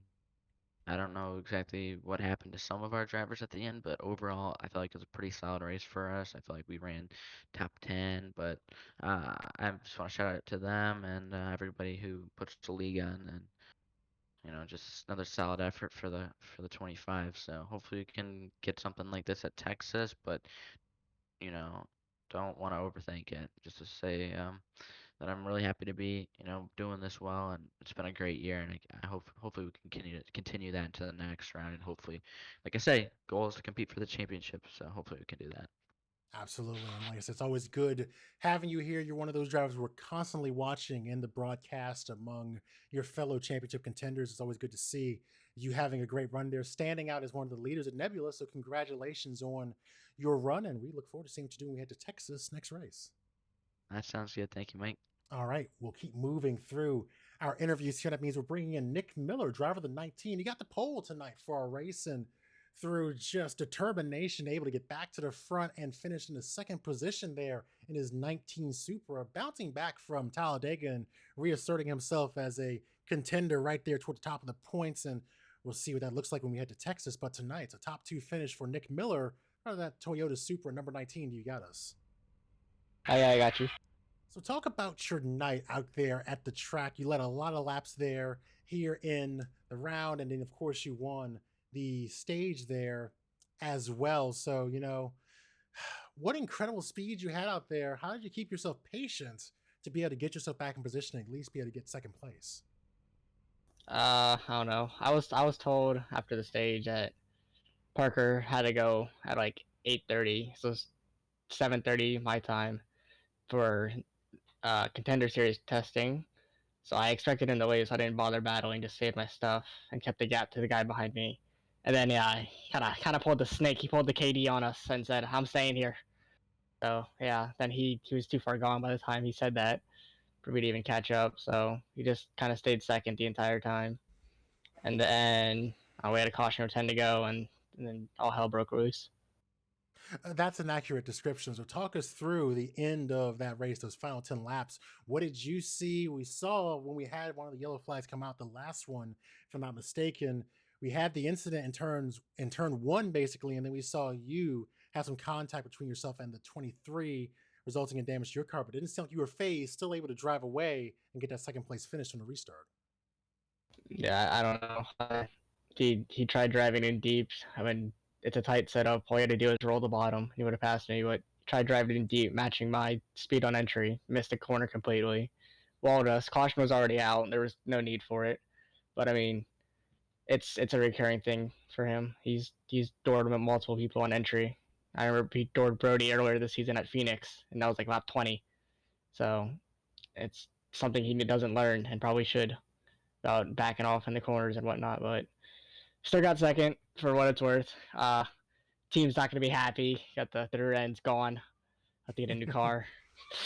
Yeah, that's about it. Well, now we're looking toward Fort Worth, the high speed speedway over in Texas. So, what are your thoughts on that track? Do you think it's a track that's in your wheelhouse? Not really. Talk to us about your thoughts on that speedway and how you think you may be able to run there when we go there next week. That track can burn. No one would care if it burned. uh, what does be there? I don't. Hopefully we won't. I don't think we'll be winning. That's for sure. Or top 5. I hate that track. Makes no sense. Well, the game changer, that night to day transition. So, could be interesting, could shake up things there. But we'll keep our eye on you to see what you're doing. You've had a very consistent season here. The viewers can see it on the screen: 11 top 10s, 3 wins, nearly 250 laps led. A tremendous season by you. And as we look further into the playoffs here and maybe talk about the round of 10, when you look at those next 3 races, Charlotte Roval, Atlanta, Dover, any of those tracks jump out to you as opportunities to keep the momentum going on what's been a great season for you? I want to say the Roval, but every road course in this league, I've either been wrecked or something's happened. So we're not going to say that track. We're going with Atlanta. I like Atlanta. I've done a lot of races there recently, so hopefully we'll know what's coming ahead for Atlanta and be fast. Well, we'll keep that in mind here before we let you go. Anyone you want to shout out or mention as you enjoy a second place finish here at the action track in the Commonwealth Richmond Raceway? The team, contender series almost over. Trying to get Daniel. Daniel showed speed on at Dover, but wrong strategy. Ended the night with a bad finish. But he was top 5. It was cool to see him up there. But so yeah, shout out to them and their hard work they're putting in. Daniel, what's the last name so we make sure we give him that shout out? Oh yeah, Daniel Everhart. Awesome. Well, we wish the best to him. The driver's making their way through the Is it the Contender Series, if I'm not mistaken? I guess I know that's a Pro Series, but they changed the name. Of course, there we go. So the Pro Series, wish them the best of luck and all the drivers taking part in that, and congratulations to you finishing in second position here. And we'll keep our eye on you at Texas, and we wish you the best as we look to try and set our field of drivers for the round of 10. Yep, Cody, I'll see you on Madden. All right, so that means we'll get to our final interview of the night. That's going to be our race winner, Blaze Brinkley, here back in victory lane for the first time since September 16th, where he won at Myrtle Beach Speedway. No coincidence, another short track place for him going to victory lane, and now we'll talk to him to hear his perspectives on the night. So the driver of the 98 Ford, Blaze Brinkley, do you got us? Yeah, I got you. So talk to us about your night. It feels weird having you here. I'm so used to back in the truck series. You'd be here practically every week talking to us about you, BHR going to victory lane, but got another W here in the Premier Series at Richmond. Talk to us about your night and talk about getting yourself in position to be able to get this win here tonight. I'm not gonna lie, I started off pretty bad. Like I just didn't have speed. I didn't know what I was doing. And as the race went on, I just kind of followed the right guys a little bit and picked up a few things. And by that time, I was just so far back that it didn't matter the speed. Like even longer on speed, I started to run down like to P4 maybe by the end. But I mean, that's the best I was gonna finish. For you, what was the challenge you were facing in that 98 around this track tonight? Uh, you couldn't drive it like a normal racetrack. Like you really had to run a weird line. You couldn't get to the bottom. Like Richmond's kind of notorious for running the bottom, but for some reason you just couldn't get all the way down there. Hmm. So as you were running around here, we saw the race really open up and get a little bit chaotic here, holding to its moniker, the action track, with 10 to go. How did you just try to stay out of trouble to avoid the chaos that was breaking out around you? I kind of had the perspective that I had nothing to lose. I was running six, so I was just gonna kind of ride around, finish wherever I could, fall in line somewhere, and then the right holes opened, and uh, somehow got the lead and won it. So now we turn our attention to a track I'm sure you're very familiar with, the Texas Motor Speedway. You went to Victory Lane there last time we went here in the Cup Series a few months ago, and we're returning there to decide which drivers will contend for the round of 10. What are your thoughts on that track? And we're going to be going from night to day. Will you like to be able to do that again? Oh yeah, I love the night to day races, and Texas has been pretty good to me. It's either a win or wreck type track for me. So hopefully it goes pretty good for us. The win tonight kind of helped me out a lot in points, so I got a lot of breathing room to the cutoff, so I can kind of just go have more of a fun race next week instead of trying to take it serious. And for you, you come into this race having the most stage wins of anyone, 5 so far. I think it's one of the first times we've had you in here in a while. Talk about how important having those extra points are for this part of the season, being able to lean on those points and now maybe feel a little more comfortable going into Texas Motor Speedway. Yeah, I missed two or three races in the regular season, so I really had to catch up in points to kind of get myself away from that bubble.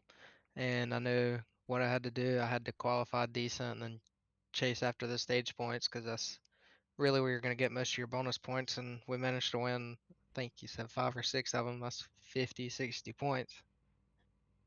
That's a lot of cash in the bank there when you're going into a track like Texas where anything can happen. We've seen drivers who are trying to race their way in face bad luck and end up in a hole. And I said, now you may have a cushion to be able to maybe let your hair down a little bit to try and race for another trophy out there. And good to see you back in Victory Lane, first time since we were at Myrtle Beach in September. And you know how this goes. When we have you in the booth, you get to shout out whoever you want. Go ahead and throw them out there and celebrate as you enjoy this win here at Richmond. Yeah, I gotta thank Blake Routs and Latham Joyner for hyping me up and helping me make my calls throughout the race. Jacob Hefner, JHGD Raps, and he keeps me looking good. Always, and good to see you out there, and we look forward to seeing what you do when we head to Fort Worth and we race from the night to the day at Texas Motor Speedway. Congratulations on winning at my home track here in the Commonwealth tonight. Thank you. All right, that wraps up our interviews here. And Cody, what a night we had here. Pretty calm for a little while, and then things got real spicy toward the end. What are your thoughts on the night, and what do you think we might see when we head to Texas Motor Speedway here next week? Honestly, I think it's gonna be a great show next week. But tonight was, man, it was a great race. Oh, I mean, the last 10 laps. I mean, it was bound to happen. If a caution came out, we knew that was gonna happen. If a caution came out, it was gonna probably break loose. Everybody's probably lose their mind a little bit. So nothing out of the usual. But as far as the racing goes, I thought it was a great race. A lot of different things happened, strategies. People had good runs, didn't get good finishes, and now we got a close battle going into next week at Texas, which I look forward to. I think it's gonna be a phenomenal race. Going into night to day, I just gotta make sure I set it up correctly, and Please it should do, work because out. I gotta have on the camera, we gotta have that beautiful sunrise shot coming out of turn number 3 and 4, where you just see the God rays shining off the corner there. So we gotta have that. Make sure you get that session set up right so we can run that. And that's what's so great about iRacing, being able to do these weird events. I talked about them releasing the Mercedes AMG F1 car. I'm sorry I keep bringing it up, but it's literally, I'm addicted to that thing. And you're lucky you got a broadcast tonight because I love driving that thing on Nürburgring for fun. Being able just to do unique things that you may not see in real life, like running from nighttime to daytime in a NASCAR stock car, it's fun to do that. And I think it's going to be a real unique experience for these drivers that have come back for a second time. And you heard Blaze Brinkley say he really likes that kind of format for a race. And it's kind of a one-off unique thing we do here in the Premier Series to really make this series stand out. And it's kind of become a big event here on the broadcast. Oh yeah, definitely. I like it, and I think last season when we did it, you got great screenshots of it. Everybody did. So it was phenomenal seeing the sunrise and everything on it. So I'm looking forward to it. Definitely, the car's going to handle a lot differently. So we'll be looking to see how it transitions into the daytime and how it affects the cars and who comes out on top and who makes the final 10 next week. Expect to get a lot of weather reports during that race, especially as the sun comes up, because it's going to be very fascinating. Not really watching, I guess, during the evening, but watching that temperature climb up during the course of the morning before we get to the checkered flag and how that's going to affect how those cars drive, because it's going to be, not to be cliche, it's going to be night and day for those drivers. But that's enough of the lame puns and cliches for me. A great night of racing here at my home track, the Commonwealth. We sat in those very seats there in the shot, Cody, and we had a great show here on iRacing about the fairgrounds living up to its name. And now we head to Texas for some intermediate speedway action. Congratulations to Blaze Brinkley going to victory lane, and we continue. The round of 14 will decide which 10 drivers will advance forward after 134 laps at Texas Motor Speedway 1 week from today. And Cody, great show. Thank you for having me here, and thank you for being a good sport when we had the quick technical issue there. I apologize for the software crash, but we got it back going. We had a great show, and with that, have a great weekend. We'll see you again here in 1 week when we head to Texas Motor Speedway and decide our next set of drivers who will contend for a championship.